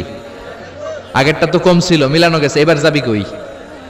হ্যাঁ, আগেরটা 2 কেজি কমেছে। মনে মনে চিন্তা ছিল, রুহু যেটা ছিল উড়াল দিয়েছে, রুহু নাই, 2 কেজি কমেছে। এবার ছিল 70 কেজি, মরার পরে আরো বেড়ে গেছে 1 কেজি। এবার যাবে কই? আল্লাহ বলে কিয়ামত পর্যন্ত বিপি মাপতে পারবা, কিয়ামত পর্যন্ত বুলেট প্রুফের গ্লাসের ভিতরে লাশ ঢুকাতে পারবা, বের করতে পারবা, কিন্তু রুহু খুঁজে বের করতে পারবা না। ঠিক কি না? ইয়াসআলুনাকা আনির রূহি কুলির রূহু মিন আমরি রাব্বি ওয়া মা উতিতুম মিনাল ইলমি ইল্লা কালিলা। নবী লোকেরা আপনার রুহের ব্যাপারে জিজ্ঞেস করে, আপনি সোজা সাপটা লোকদেরকে বলে দেন রুহু হলো আমার আল্লাহর আদেশ মাত্র। আল্লাহর আদেশে দেহে ঢুকে, আল্লাহর আদেশে বের হয়। পৃথিবীর কোনো মানুষ রুহু খুঁজে বের করতে পারবে না। সে বের করতে পারে নাই, কারণ মানুষ মরে গেলে এক একজনের দেহের অবস্থা এক এক রকম। কারো হাতটা টাইট হয়ে যায়, খিচুনি দিয়ে দেহের সবকিছু জমাট বেঁধে যায়, ওজন কিছু বেড়ে যায়। আবার কারো দেহটা ফেসফেসে হয়ে যায়, দেহের পেটের ভেতরে যত গ্যাস ছিল এগুলো বের হয়ে দেহটা পাতলা হয়ে যায়। পাতলা হোক আর ভারী হোক, ওইটা মেজারমেন্ট করে রুহু খুঁজে বের করা যায় না। চিল্লায় বলেন ঠিক কিনা? আমরা বললাম আল্লাহ, বুঝলাম আপনি ক্ষমতার মালিক, আপনি রুহুর মালিক, আর কিসের মালিক বলেন? আল্লাহ বললেন আল্লাযী খালাকা সাবআ সামাওয়াতিন তিবাকা মা তারা ফি খালকির রহমানি মিন তাফাউত। ও গোলাম, আকাশের দিকে তাকা, মাথার উপরে তাকা, 7টা স্তরে আকাশটারে 7টা স্তরে বিন্যস্ত করে সাজিয়ে দিয়েছে কে? আবার আল্লাহ বললেন ওয়ালাকাদ যায়্যানাস সামাআদ দুনিয়া বিমাসাবিহা ওয়া জাআলনাহা রুজুমান লিশ-শায়াতিন। আমি এই পৃথিবীর কাছের আকাশটাকে, প্রথম আকাশটাকে চমৎকার চমৎকার তারা দিয়ে সুশোভিত করে দিয়েছি। সুবহানাল্লাহ। এই যে খালি চোখে উপরের দিকে যে আপনারা তাকান, তাকালে যেটা দেখা যায় এটা কি আকাশ? কথা বলেন না, এটা আকাশ না, এটা মহাশূন্য। এটা কি? জোরে বলেন, এটা কি? স্পেস, ফাদা। এটা মহাশূন্য। আপনি উপরের দিকে তাকালে যেটা দেখেন এটা প্রথম আকাশের মহাশূন্য। কথা খেয়াল করে বুঝতে হবে। তার অনেক অনেক উপরে প্রথম আকাশ, তারপরে দ্বিতীয় আকাশের মহাশূন্য, তারপরে দ্বিতীয় আকাশ, তারপরে তৃতীয় আকাশের মহাশূন্য, তারপরে তৃতীয় আকাশ, তারপরে চতুর্থ আকাশের মহাশূন্য, তারপরে চতুর্থ আকাশ। এভাবে একটার চেয়ে আরেকটা বড়। কত বড়? বিষ্ণু বললেন তোমার হাতের আংটিটা খুলে যদি সাহারা মরুভূমির উপরে ছুঁড়ে ফেলে দাও, সাহারা মরুভূমির তুলনায় তোমার হাতের আংটি যত ছোট, আল্লাহর দ্বিতীয় আসমানের তুলনায় আল্লাহর প্রথম আসমানটা ঠিক তত ছোট। সুবহানাল্লাহ। বাড়িতে যে বললেন একটার চেয়ে আরেকটা বড়। প্রথম আসমানের চেয়ে দ্বিতীয় আসমান বড়, দ্বিতীয় আসমানের চেয়ে তৃতীয় আসমান বড়, ওইটার চেয়ে চতুর্থ, পঞ্চম, ষষ্ঠ, সপ্তম ওইটা বড়। তার উপরে বর্ডার এলাকা সিদরাতুল মুনতাহা বড়, তার চেয়ে বড় হচ্ছে লাউহে মাহফুজ, তার চেয়ে বড় আল্লাহর আরশ, তার চেয়ে বড় আল্লাহর কুরসি, তার উপরে আল্লাহর ৭০,০০০ নূরের পর্দার প্রথম পর্দাটা মহাবিশ্বের সবকিছুর চাইতে বড়। আল্লাহর এই সৃষ্টির তুলনায় কত ক্ষুদ্র আমি, কত তুচ্ছ আমি, কত নগণ্য আমি। এই যে আড়াইবাড়ি দরবার, এটা কোন থানায় পড়েছে? কসবা। কসবা হচ্ছে ব্রাহ্মণবাড়িয়ার একটা থানা, তাই না? ব্রাহ্মণবাড়িয়া হচ্ছে বাংলাদেশের ৬৪টা জেলার একটা জেলা। এরকম ৬৪টা জেলা মিলে সুজলা সুফলা শস্য শ্যামলা ডিজিটাল বাংলাদেশ, ঠিক কিনা? আর এই ডিজিটাল বাংলাদেশ এই পৃথিবীর সবচেয়ে বড় দেশ নাকি? হ্যাঁ, তাহলে ছোট্ট সাইজের একটা দেশ। এই যে পাশের ভারত, এই ভারতও বাংলাদেশের চেয়ে ২০-২৫ গুণ বড়। কানাডা প্রায় ১০০ গুণ বড়, রাশিয়া প্রায় ১৫০ গুণ বড়। এরকম ২০০টা দেশ নিয়ে পৃথিবীর ৩০ ভাগ স্থল, বাকি ৭০ ভাগ শুধু হানি আর হানি। বুঝতে পারছেন? ৩০ ভাগ হচ্ছে স্থল, বাকি ৭০ ভাগ জল। এই পুরোটা মিলে আমাদের পৃথিবী। এই পৃথিবী হচ্ছে সৌরজগতের খুব ছোট্ট সাইজের একটা গ্রহ।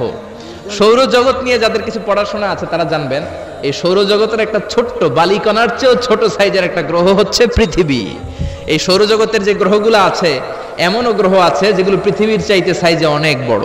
বৃহস্পতি নামে একটা গ্রহ আছে, বিশাল বড় সাইজের গ্রহ। যেই সূর্যের আলো পেয়ে আমরা বেঁচে আছি, এই সূর্যটা পৃথিবী থেকে ১৩ লক্ষ গুণ বড়। সুবহানাল্লাহ। বাড়িতে যে দেখছেন, বাড়িতে যে বলতে বললে এদিকে বলে ফেলায়, আসতে বলতে বললে চিল্লায় বলে। ডিজিটাল সিস্টেম, সরকার ডিজিটাল, দেশ ডিজিটাল, বক্তা ডিজিটাল, শ্রোতাও ডিজিটাল। আশা করি মাইকটাও ডিজিটাল না? আলহামদুলিল্লাহ, ডিজিটাল হতে হবে। তো এই সূর্যটা পৃথিবী থেকে ১৩ লক্ষ গুণ বড়। কত লক্ষ? Can you imagine, can you guess? এটা কি আপনি কল্পনা করতে পারেন? ১৩ লক্ষ পৃথিবী সূর্যের মধ্যে রাখার জায়গা করে দিয়েছে কে? সূর্য কি পৃথিবী থেকে মাত্র ১৩ গুণ বড়? ১৩০০ গুণ, ১৩,০০০ গুণ, ১৩ লক্ষ গুণ। তার মানে কি সূর্যই মহাবিশ্বের সবচেয়ে বড় গ্রহ, বড় তারা না। ব্যাটেল জিউস নামে একটা তারা আছে, যে সূর্য পৃথিবী থেকে ১৩ লক্ষ গুণ বড়। ওই ব্যাটেল জিউস তারা আবার ওই সূর্যের চেয়ে ৩৩ কোটি গুণ বড়। তার মানে ব্যাটেল জিউস তারাই মহাবিশ্বের সবচেয়ে বড় তারা না। ব্যাটেল জিউসের চেয়েও যে কত বড় তারা আছে তার কোনো ইয়ত্তা নাই। এরকম লক্ষ লক্ষ, মিলিয়ন, বিলিয়ন, ট্রিলিয়ন, জিলিয়ন, ফিলিয়ন, অক্ট্রিলিয়ন, কত অক্ট্রিলিয়ন তারা যে আমাদের গ্যালাক্সি মিল্কি ওয়েতে আছে, ইউনাইটেড স্টেটস অফ আমেরিকার নাসার বিজ্ঞানীরা আজও হদিস করতে পারে নাই। চিল্লায় কোন আল্লাহু আকবার।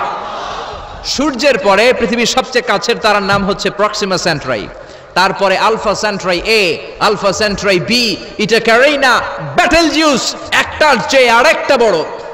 আসেন এই শীতের রাতে আমরা সূর্যের পরে পৃথিবীর সবচেয়ে কাছের যেই তারা প্রক্সিমা সেন্ট্রাই, এই শীতকালের একটা পিকনিক করে আসি ওখান থেকে।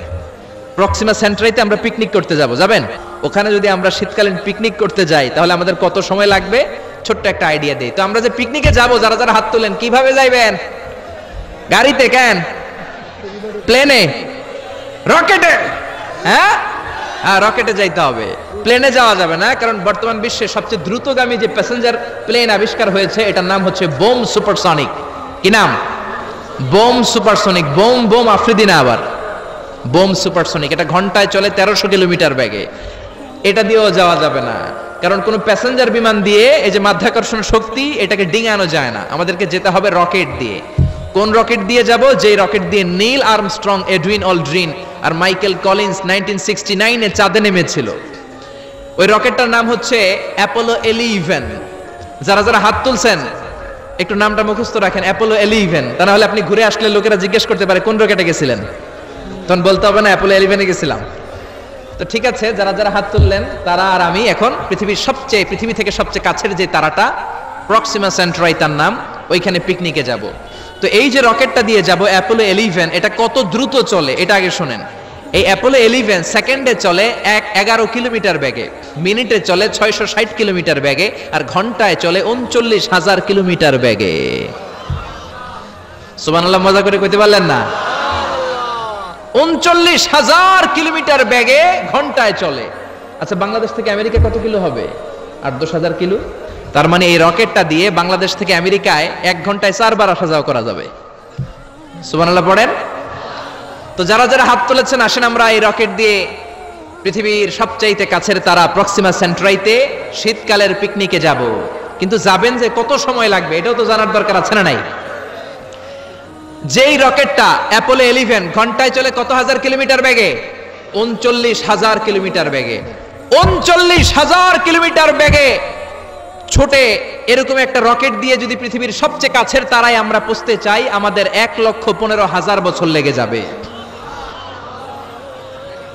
কেন ইমাজিন? আপনি কল্পনা করতে পারেন যে রকেটটা ঘন্টায় ছুটবে আপনাকে নিয়ে 39,000 কিলোমিটার বেগে, ওই রকেটটা দিয়ে পৃথিবীর সবচেয়ে কাছের যে তারাটা ওইটাতে পৌঁছতে আমাদের 1,15,000 বছর লেগে যাবে। তার মানে আল্লাহ যদি বলে যা আজারি কি আর করবি, তোর যখন এত শখ হয়েছে, যারা যারা হাত তুলছে তোরে আর ওদেরকে আমি 1,15,000 বছর হায়াত দিয়ে দিলাম। তা আমরা যদি যাইতে শুরু করি, বাকি যারা হাত তোলে নাই এরা মরে ভূত হয়ে যাবে। শুধু এরা না, এদের নাতিপুতিও মরে শেষ, আমাদের নাতিপুতিও শেষ। সবাই মরতে মরতে মরতে মরতে 6,000 প্রজন্ম, 6,000 জেনারেশন যখন মরে ভূত হয়ে যাবে, তখন আমাদের ওই তারার মধ্যে নামার সময় হবে। সুবহানাল্লাহ কইবেন না? গ্রিক সভ্যতার সময়কালে গ্রিকদের একটা সভ্যতা আছে, নাম শুনছেন না? গ্রিক সভ্যতা, মিশরীয় সভ্যতা, মেসোপটেমিয়াম সভ্যতা, ইনকা সভ্যতা, মহেঞ্জোদারো সভ্যতা, চিচেন ইৎজা সভ্যতা। তো এই যে গ্রিক সভ্যতার সময়কালে কেউ যদি এই প্রক্সিমা সেন্ট্রাইতে এই রকেটটা দিয়ে যাওয়া শুরু করত, তাহলে 2018 সালে তাদের পুরো সফরের মাত্র 4% কমপ্লিট হতো। 96% ট্যুর তখনও বাকি থেকে যেত। চিল্লায় পড়েন আল্লাহু আকবার।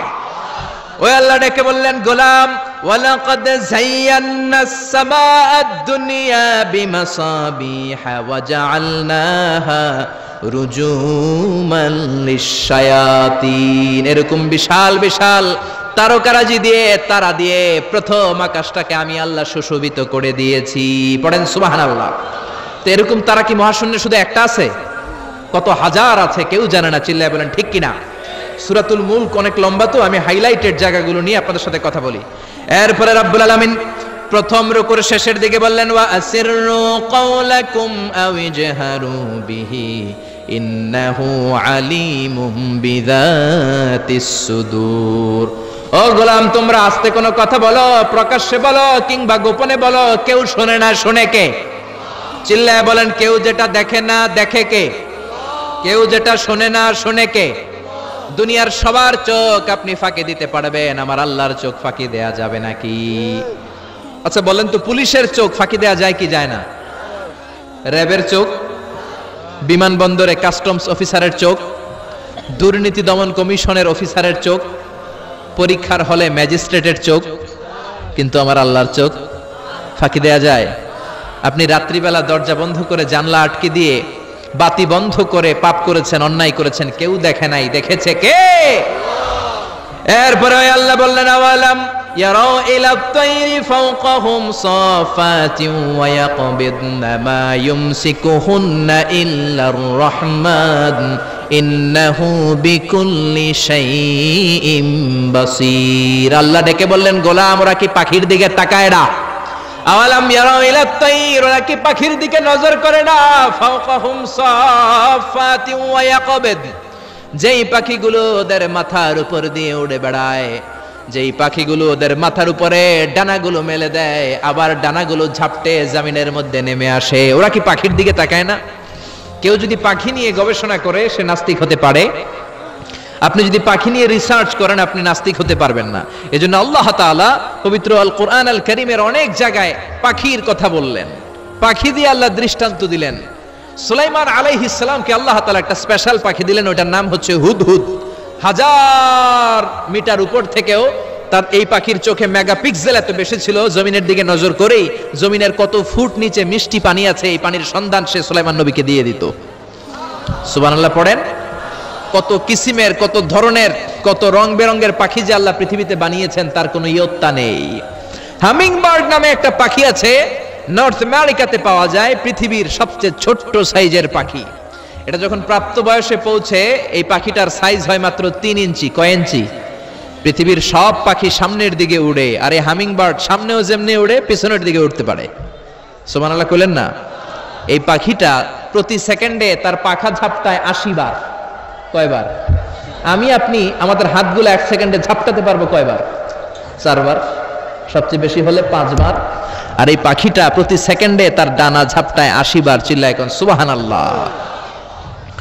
আলপিন সুইফট নামে একটা পাখি আছে, সাউথ ইউরোপের আল্পস পর্বতমালার পাশে এই পাখিগুলো পাওয়া যায়। গোটা বিশ্বে এটাকে সুইফট বার্ড বলে, সুইফট বার্ড। এই সুইফট বার্ড একবার শূন্যে উড়াল দেওয়া শুরু করলে 8 মাস উড়ন্ত অবস্থায় থাকতে পারে। আবার কোনো প্রয়োজনে পৃথিবীতে নেমে আসে, আবার উড়াল দিলে আবার 8 মাস, আবার নেমে আসে, আবার উড়াল দিলে আবার 8 মাস। সুবহানাল্লাহ পড়েন।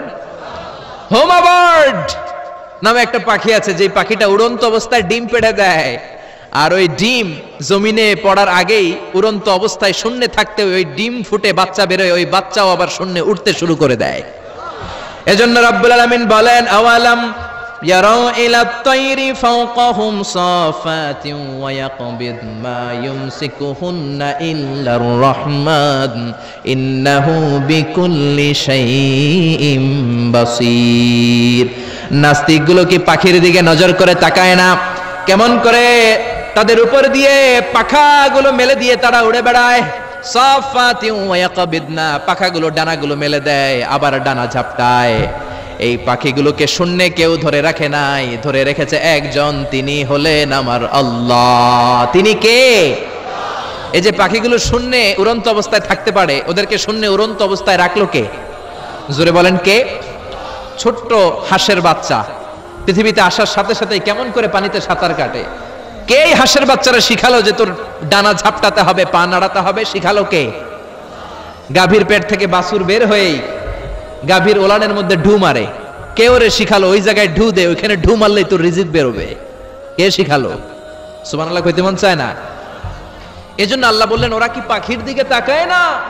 পাখির দিকে তাকালে তো পৃথিবীর কোনো মানুষ নাস্তিক থাকতে পারে না। পাখিকে আরবিতে কি বলে বলেন তো দেখি? হ্যাঁ কি? তয়ের। হ্যাঁ তয়ের। আর বিমানকে আরবিতে কি বলে কে জানেন? তয়ের, তয়রান, তয়ের একই জিনিস। বিমান আরবিও যা, পাখি আরবিও তা। Birds and aeroplane maintain the same flying mechanism while flying. পাখি আর বিমান যখন আকাশে উড়ে একই সিস্টেমে উড়ে। এজন্য এই পাখির উপর রিসার্চ করে বিমান আবিষ্কার হয়েছে। সুবহানাল্লাহ পড়েন। কিন্তু আফসোসের বিষয় হচ্ছে আমরা বানাতে পারি নাই, এটা বানিয়েছে ইহুদিরা। Wilbur right or will write, দুই ভাই মিলে বিমান বানিয়েছে 1903 সালে। ইউনাইটেড স্টেটস অফ আমেরিকার নাগরিক, এই দুই ভাই মিলে তারা বিমান বানিয়ে ফেললো। আমরা বানাতে পারি নাই। আমরা আছি মদ আর নারী নিয়ে, আমরা আছি হিন্দি সিনেমা নিয়ে, আমরা আছি মারামারি নিয়ে, আমরা আছি কাফের ফতুয়া দেয়া নিয়ে, আমরা আছি তর্কাতর্কি নিয়ে, জি বাংলা নিয়ে, স্টার জলসা নিয়ে, কিরণমালা নিয়ে। চিল্লায় বলেন ঠিক কিনা? স্টাহার জলসা হায়ারে জিহি বাংলা, নষ্ট করলো হয়ে আমার সোনার বাংলা।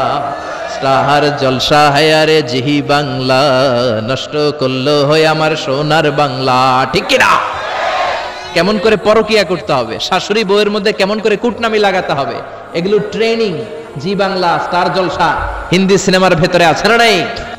আমরা এগুলো নিয়ে ব্যস্ত, কাফের ফতুয়া দিয়ে নিয়ে ব্যস্ত।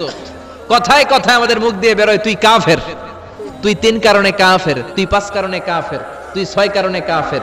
এই কাফের মরলে এই কাফেরকে যেখানে কবর দেয়া হবে ওই কবরের উপর যে ঘাস উঠবে, ওই ঘাস যে গাভী খাবে, ওই গাভীর দুধ যে খাবে ওইটাও কাফের। এরকম ফতোয়া আছে না নাই? তো আমরা এই ফতোয়াবাজি নিয়ে ব্যস্ত। উইলবার রাইট আর অরভিল রাইট কোরআনের এই আয়াতের উপর রিসার্চ করে, গবেষণা করে এরা দুইজন বিমান বানিয়ে ফেললেন। এই 2 ভাই পাহাড়ের মধ্যে শুয়ে কত পাখি যে দেখেছে, কত পাখির ছবি যে এঁকেছে, কত পাখির মোশন এন্ড মুভমেন্ট নিয়ে তারা গবেষণা করেছে। করতে করতে করতে এই 2 ভাই বিমান বানিয়ে ফেলেছে। তবে এখনকার মতো এত উন্নত বিমান নয়, ছোট্টখাট্ট বিমান, একটু উড়ে আবার ধপাস করে জমিনে পড়ে, একটু উড়ে আবার ধপাস করে জমিনে পড়ে।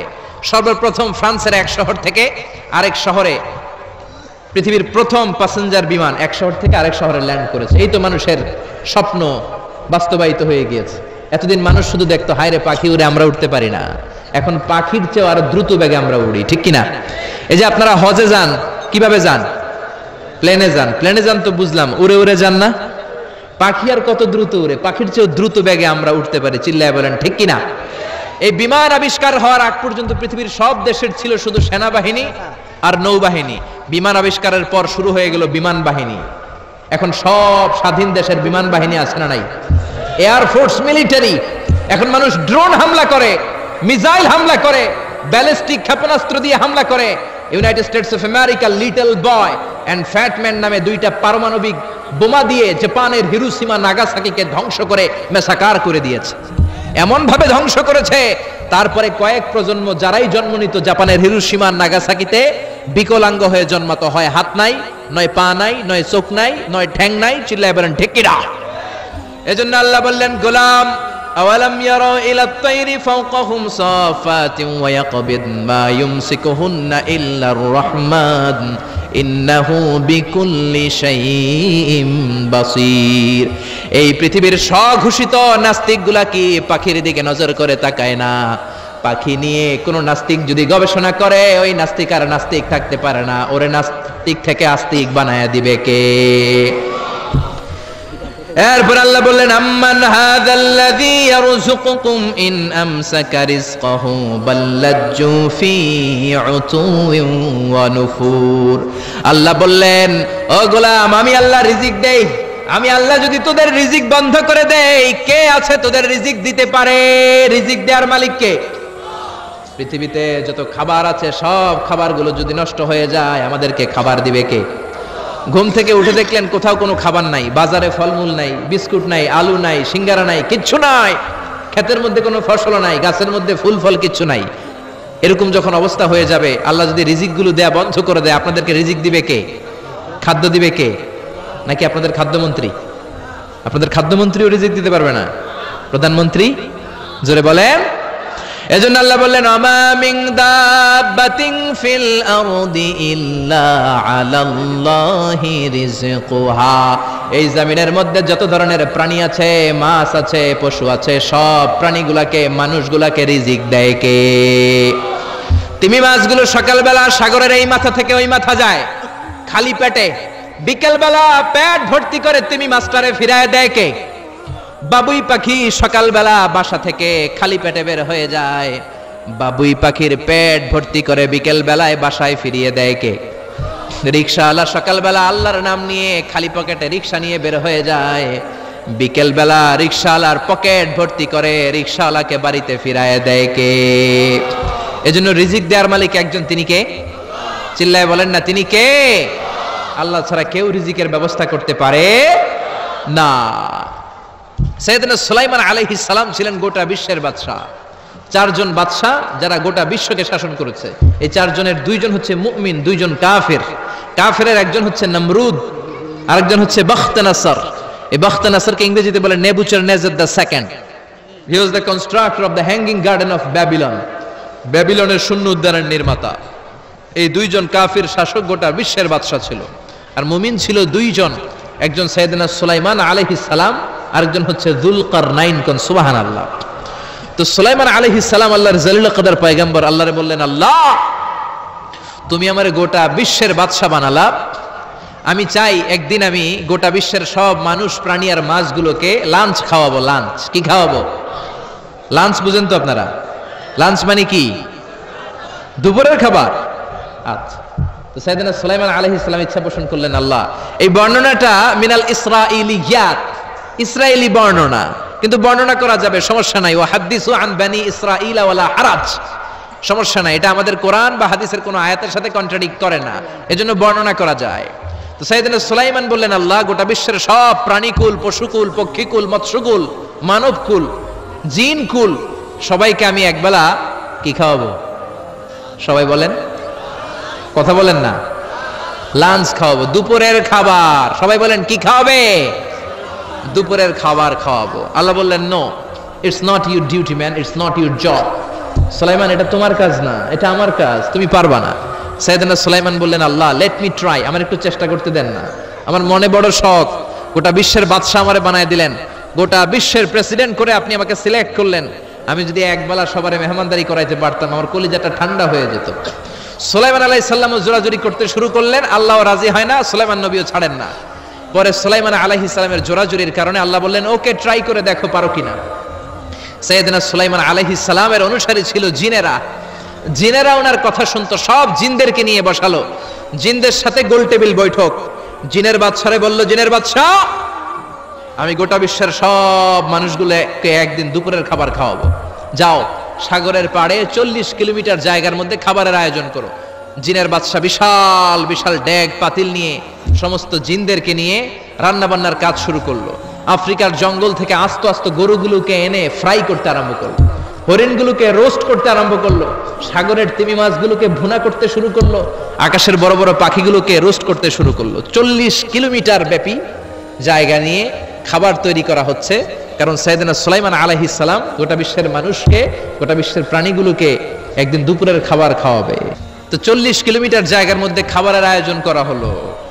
সাইয়েদনা সুলাইমান আলাইহিস সালাম বললেন, রান্না করতে থাকো। করতে করতে বিশাল রান্নার স্তূপ, বিরিয়ানির স্তূপ, খিচুড়ির স্তূপ, পোলাওয়ের স্তূপ, রেজালার স্তূপ, ঝাল গরুর মাংসের স্তূপ, কোরমার স্তূপ, সব কিছুর স্তূপ করা হলো। ফল মূল মাছ মাংস এনে স্তূপ করা হলো 40 কিলোমিটার এরিয়া নিয়ে। কয় কিলোমিটার? সবাই বলেন কয় কিলোমিটার?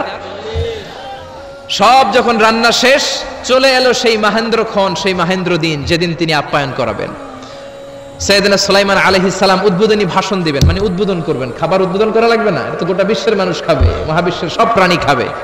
উনি উদ্বোধনী বাক্যে বললেন, আমি বেশি কিছু বলতে চাই না, মাছেরা লাইন ধরবে সাগরের এই দিক দিয়ে, পাখিরা লাইন ধরবে ডান দিক দিয়ে, মানুষ লাইন ধরবে বাম দিক দিয়ে, জিনেরা লাইন ধরবে সামনে দিয়ে, আর বনের পশুরা লাইন ধরবে জঙ্গলের এই দিক দিয়ে।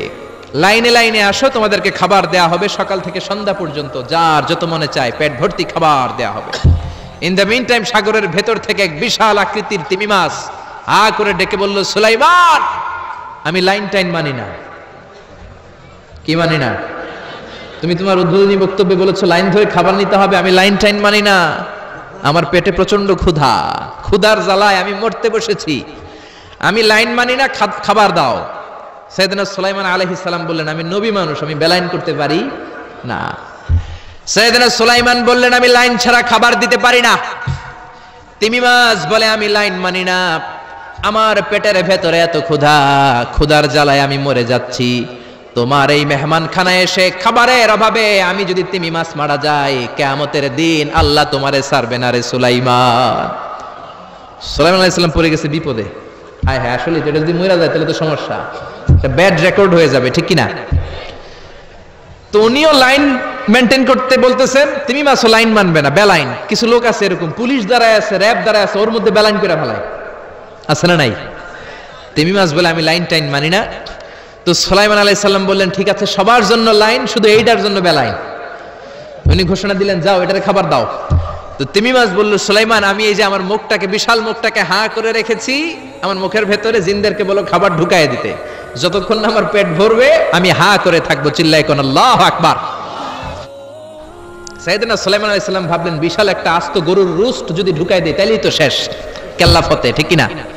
সাইয়েদনা সুলাইমান বললেন, যাও আফ্রিকার জঙ্গলের যে গরুগুলো রোস্ট করেছো একটা রোস্ট এই তিমি মাছের পেটের ভেতরে ঢুকিয়ে দাও।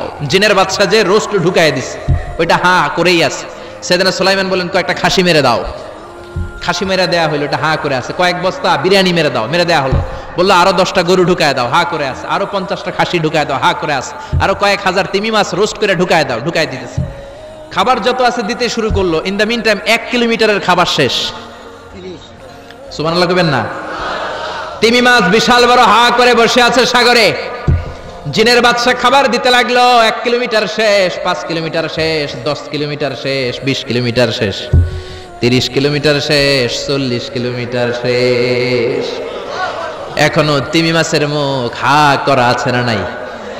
সাইয়েদনা সুলাইমান সিজদায় পড়ে গেলেন, আল্লাহর ডেকে বললেন, মাবুদ রে, আমি বুঝতে পারি না আসলে রিজিক দেওয়ার মালিক আমরা না, গোটা বিশ্বের সবাইকে খাওয়ানোর ক্ষমতা আমার নাই, রিজিকের মালিক একজন, তিনি কে? তিমি মাছ ডেকে বলে, ও সুলাইমান, প্রতিদিন রব্বুল আলামিন 3 লোকমা খাবার আমারে খাওয়ায়, 3 লোকমা খাবার সাগর থেকে আমাকে সংগ্রহ করে দেয়। তুমি যে 40 কিলোমিটারের সব খাবারগুলো আমার পেটের ভেতরে ঢুকিয়ে দিয়েছো সুলাইমান, আল্লাহর 3 লোকমা খাবারের 1 লোকমার সমানও হয় নাই। আরো আস্তে কোন সুবহানাল্লাহ।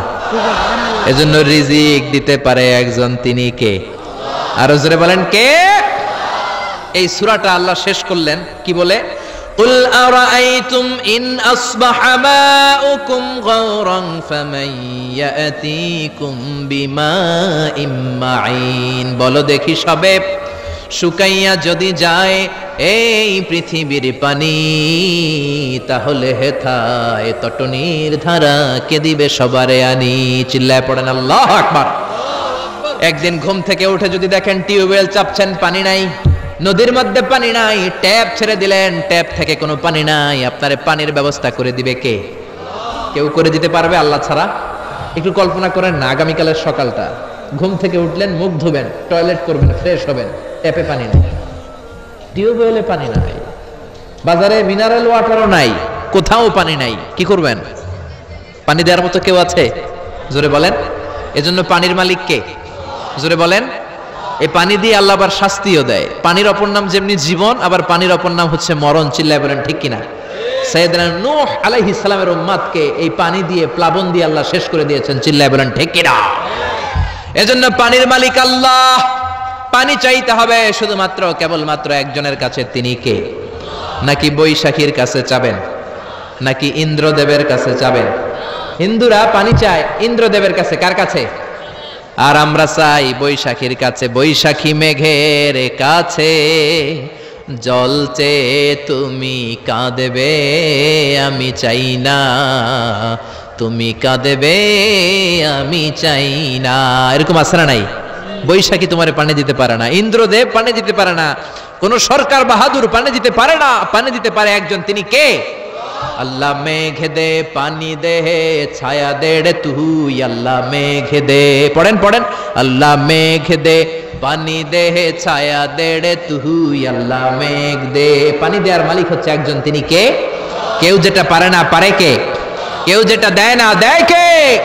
এই পানি থেকে আল্লাহ মহাবিশ্বের সব সৃষ্টি করলেন। ওয়াজআলনা মিনাল মাই কুল্লা শাইইন হাই আফালা ইউমিনুন। আমি পানি থেকে তোমাদের সবাইকে বানালাম, তারপরেও কি ওরা ঈমান আনবে না? ১৫০০ বছর আগে আল্লাহ কোরআনে বললেন, আমি পৃথিবীর সব প্রাণগুলোকে বানিয়েছি পানি থেকে। কোত্থেকে? জোরে বলেন। বিজ্ঞানীরা এখন স্বীকার করছে যে পৃথিবীর সর্বপ্রথম প্রাণ পানি থেকে এসেছে। চাঁদে পানি নাই, তাই প্রাণও নাই। মঙ্গলে পানি নাই, তাই প্রাণও নাই। জুপিটারে পানি নাই, তাই প্রাণও নাই। কোন গ্রহে একটা ফোঁটাও পানি নাই, তাই প্রাণও নাই। পৃথিবীতে পানি আছে, তাই পৃথিবীর মধ্যে প্রাণ দিয়ে পৃথিবীটাকে চমৎকার করে তৈরি করে দিয়েছে কে? বিজ্ঞানীরা বলে পৃথিবীর সর্বপ্রথম যে প্রাণকণা আবিষ্কার হয়েছে এটার নাম হচ্ছে অ্যামিবা। কি নাম? তারা বলে এটা পানি থেকে এসেছে। It's a very small unicellular organism in the world. পৃথিবীর সবচেয়ে ছোট এককোষী জীবকণা হচ্ছে অ্যামিবা। তারা বলে এই অ্যামিবা পানি থেকে এসেছে। তারপরে এসেছে জুপ্লাঙ্কটন, ফাইটোপ্লাঙ্কটন, ব্যাকটেরিও প্লাঙ্কটন, হোলো প্লাঙ্কটন। এইভাবে যত প্রাণের যত স্পিসিজ আছে, প্রজাতিগুলো ডেভেলপ করেছে, সবগুলোকে পানি থেকে তৈরি করলো কে? আবার আল্লাহ ডেকে বললেন, গোলাম পানিকে আমি দুই কিসিমের করলাম, কোথাও আমি দিয়ে দিলাম লোনা পানি, আবার কোথাও বইয়ে দিলাম মিঠা পানি। আছে না নাই? সাগরের মধ্যেও দুই ধরনের পানি, কালো পানি, নীল পানি একই সাগরের মধ্যে বয়ে যায়, কিন্তু মাঝখানে অদৃশ্য ব্যারিকেড দিয়েছে কে? মারাজাল বাহরাইনি ইয়ালতাকিয়ানি বাইনাহুমা বারযাখুন লা ইয়াবগিয়ান ফাবিআইয়ি আলাই রাব্বিকুমা তুকাযযিবান। একই সাগরের মধ্যে লোনা পানি, মিঠা পানি একটা আরেকটার সাথে মিশে না। এক জায়গায় নীল কালারের পানি, আরেক জায়গায় একটু কালচে রঙের পানি একসাথে আছে, কিন্তু একটার সাথে আরেকটা মিশে না। দেখেছেন? কেউ দেখেন নাই? বাংলাদেশে আছে, কিন্তু গোয়ালন্দের ফেরিঘাটে ওইদিকে আছে। আমি মিশরে দেখেছি নীল নদের পানির সাথে ভূমধ্য সাগর, মেডিটেরেনিয়ান সি, এই পানির কোনো মিল হয় না। একদিকে নীল নদের পানি, আরেকদিকে ওই সাগরের পানি, দুইটা একসাথে বয়ে যায়, কিন্তু একটার কালারের সাথে আরেকটার কালার মিক্স হয় না। চিল্লায় বলেন আল্লাহু আকবার। আবার আল্লাহ ডেকে বললেন, গোলাম মিঠা পানির নদী দিয়ে বিশ্বটারে আমি সিক্ত করেছি। বাংলাদেশের জেলায় জেলায়, থানায় থানায়, আনাচে কানাচে মিঠা পানির নদী আছে না নাই? কথা কন। এই নদীগুলো মিঠা পানির নদী না হয়ে যদি লোনা পানির নদী হতো, আমাদের গাছপালাগুলো বাঁচতো নাকি? এই সুন্দর ফুল সুন্দর ফল মিঠা নদীর পানি, আল্লাহ তোমার মেহেরবানি, তুমি কতই দিলে রতন, ভাই বেরাদর পুত্র স্বজন, ক্ষুধা পেলে অন্ন যোগাও, মানি চাই না মানি, আল্লাহ তোমার মেহেরবানি। পড়েন আল্লাহু আকবার। এজন্য পানি দিতে পারে একজন, তিনি কে? আবার আল্লাহ ডেকে বললেন, আন্না সাবাবনাল মাআ সাব্বা সুম্মা শাকাকনাল আরদা শাক্কা। যেখানে যতটুকু পানি দেয়া দরকার ততটুকু দিলাম। নারিকেল গাছের উপরে কাটলে কোনো পানি পড়ে না, কিন্তু খেজুর গাছের মাথায় যদি কেটে দেন, শীতকালে মিষ্টি পানি আসে না নাই? একরকম না দেখতে? নারিকেল গাছ, খেজুর গাছ, রাস্তার এই পাশে নারিকেল গাছ, রাস্তার এই পারে খেজুর গাছ। খেজুর গাছ চিনেন তো? খেজুরের রস খান না আপনারা? নারিকেল গাছের মাথায় কেটে দিলে কোনো রস নাই, শুকনা। আর খেজুর গাছের মাথায় যদি আপনি কেটে দিয়ে একটা ঘটি দিয়ে দেন, সকালে মিষ্টি রসের ব্যবস্থা করে দেয় কে? আবার আখের ভিতরে মিষ্টি রস দিলেন, আখ। আখ বলেন নাকি গ্যান্ডারি বলেন? কুইশাল, হ্যাঁ কুইশাল, আখ, গ্যান্ডারি যেটাই বলেন। এই গ্যান্ডারি দেখতে যেমন, বাঁশের চিকন কচি কঞ্চিগুলো একরকম, ঠিক কিনা? এই গ্যান্ডারি, এই ইক্ষু মিলে ঈশ্বর দিতে আছে বাংলাদেশ। ঈশ্বর দিতেও আমরা যাই মাহফিলের জন্য, ওখানে সুগার মিলে ঢুকালে এখান থেকে গ্যান্ডারিগুলোকে, ইক্ষুগুলোকে প্রসেস করে ওই দিক দিয়ে মিষ্টি পানি বের হয়। গরম হিট দিলে এটা শুকনো খসখসে সুগার হয়ে যায়। সুবহানাল্লাহ কইবেন না? একই রকম দেখতে বাঁশের কঞ্চি, গ্যান্ডারি দেখতে যেমন, ইক্ষু দেখতে যেমন, বাঁশের কঞ্চিও দেখতে তেমন। গ্যান্ডারিগুলো, ইক্ষুগুলো সুগার মিলে দিলে রস বের হয়। বাংলাদেশের সব বাঁশগুলো কেটে কেটে সুগার মিলে দিলে এক ফোঁটা রস বেরোবে নাকি? জোরে বলেন, বেরোবে? এজন্য আল্লাহ বললেন, আন্না সাবাবনাল মাআ সাব্বা। যেখানে যতটুকু পানির দরকার ততটুকু দিলাম। ক্ষীরার ভেতরে যতটুকু পানি, কমলার ভেতরে ততটুকু নাই। তরমুজের ভেতরে যতটুকু পানি, আপেলের ভেতরে ততটুকু নাই। নারকেলের ভেতরে যতটুকু পানি, ডাবের ভেতরে ততটুকু নাই। সুবহানাল্লাহ, চিল্লায় পড়েন সুবহানাল্লাহ। আবার পৃথিবীর সব পানিগুলো যদি টকবগে ফুটন্ত গরম হয়ে যেত, খেতাম কি?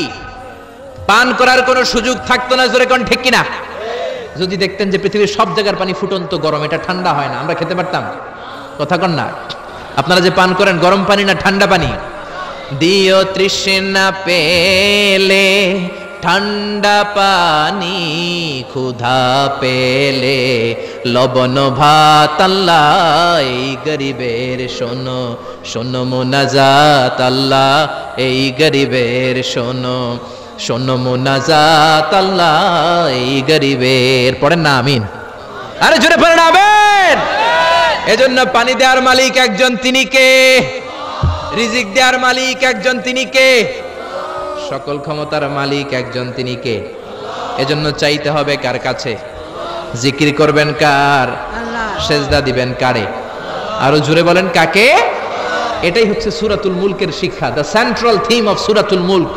দ্য সাবজেক্ট ম্যাটার অফ সূরাতুল মুলক, সূরাতুল মুলকের কেন্দ্রীয় আলোচ্য বিষয় হচ্ছে আমাদের কোনো ক্ষমতা নাই, আমরা নকল ক্ষমতার মালিক।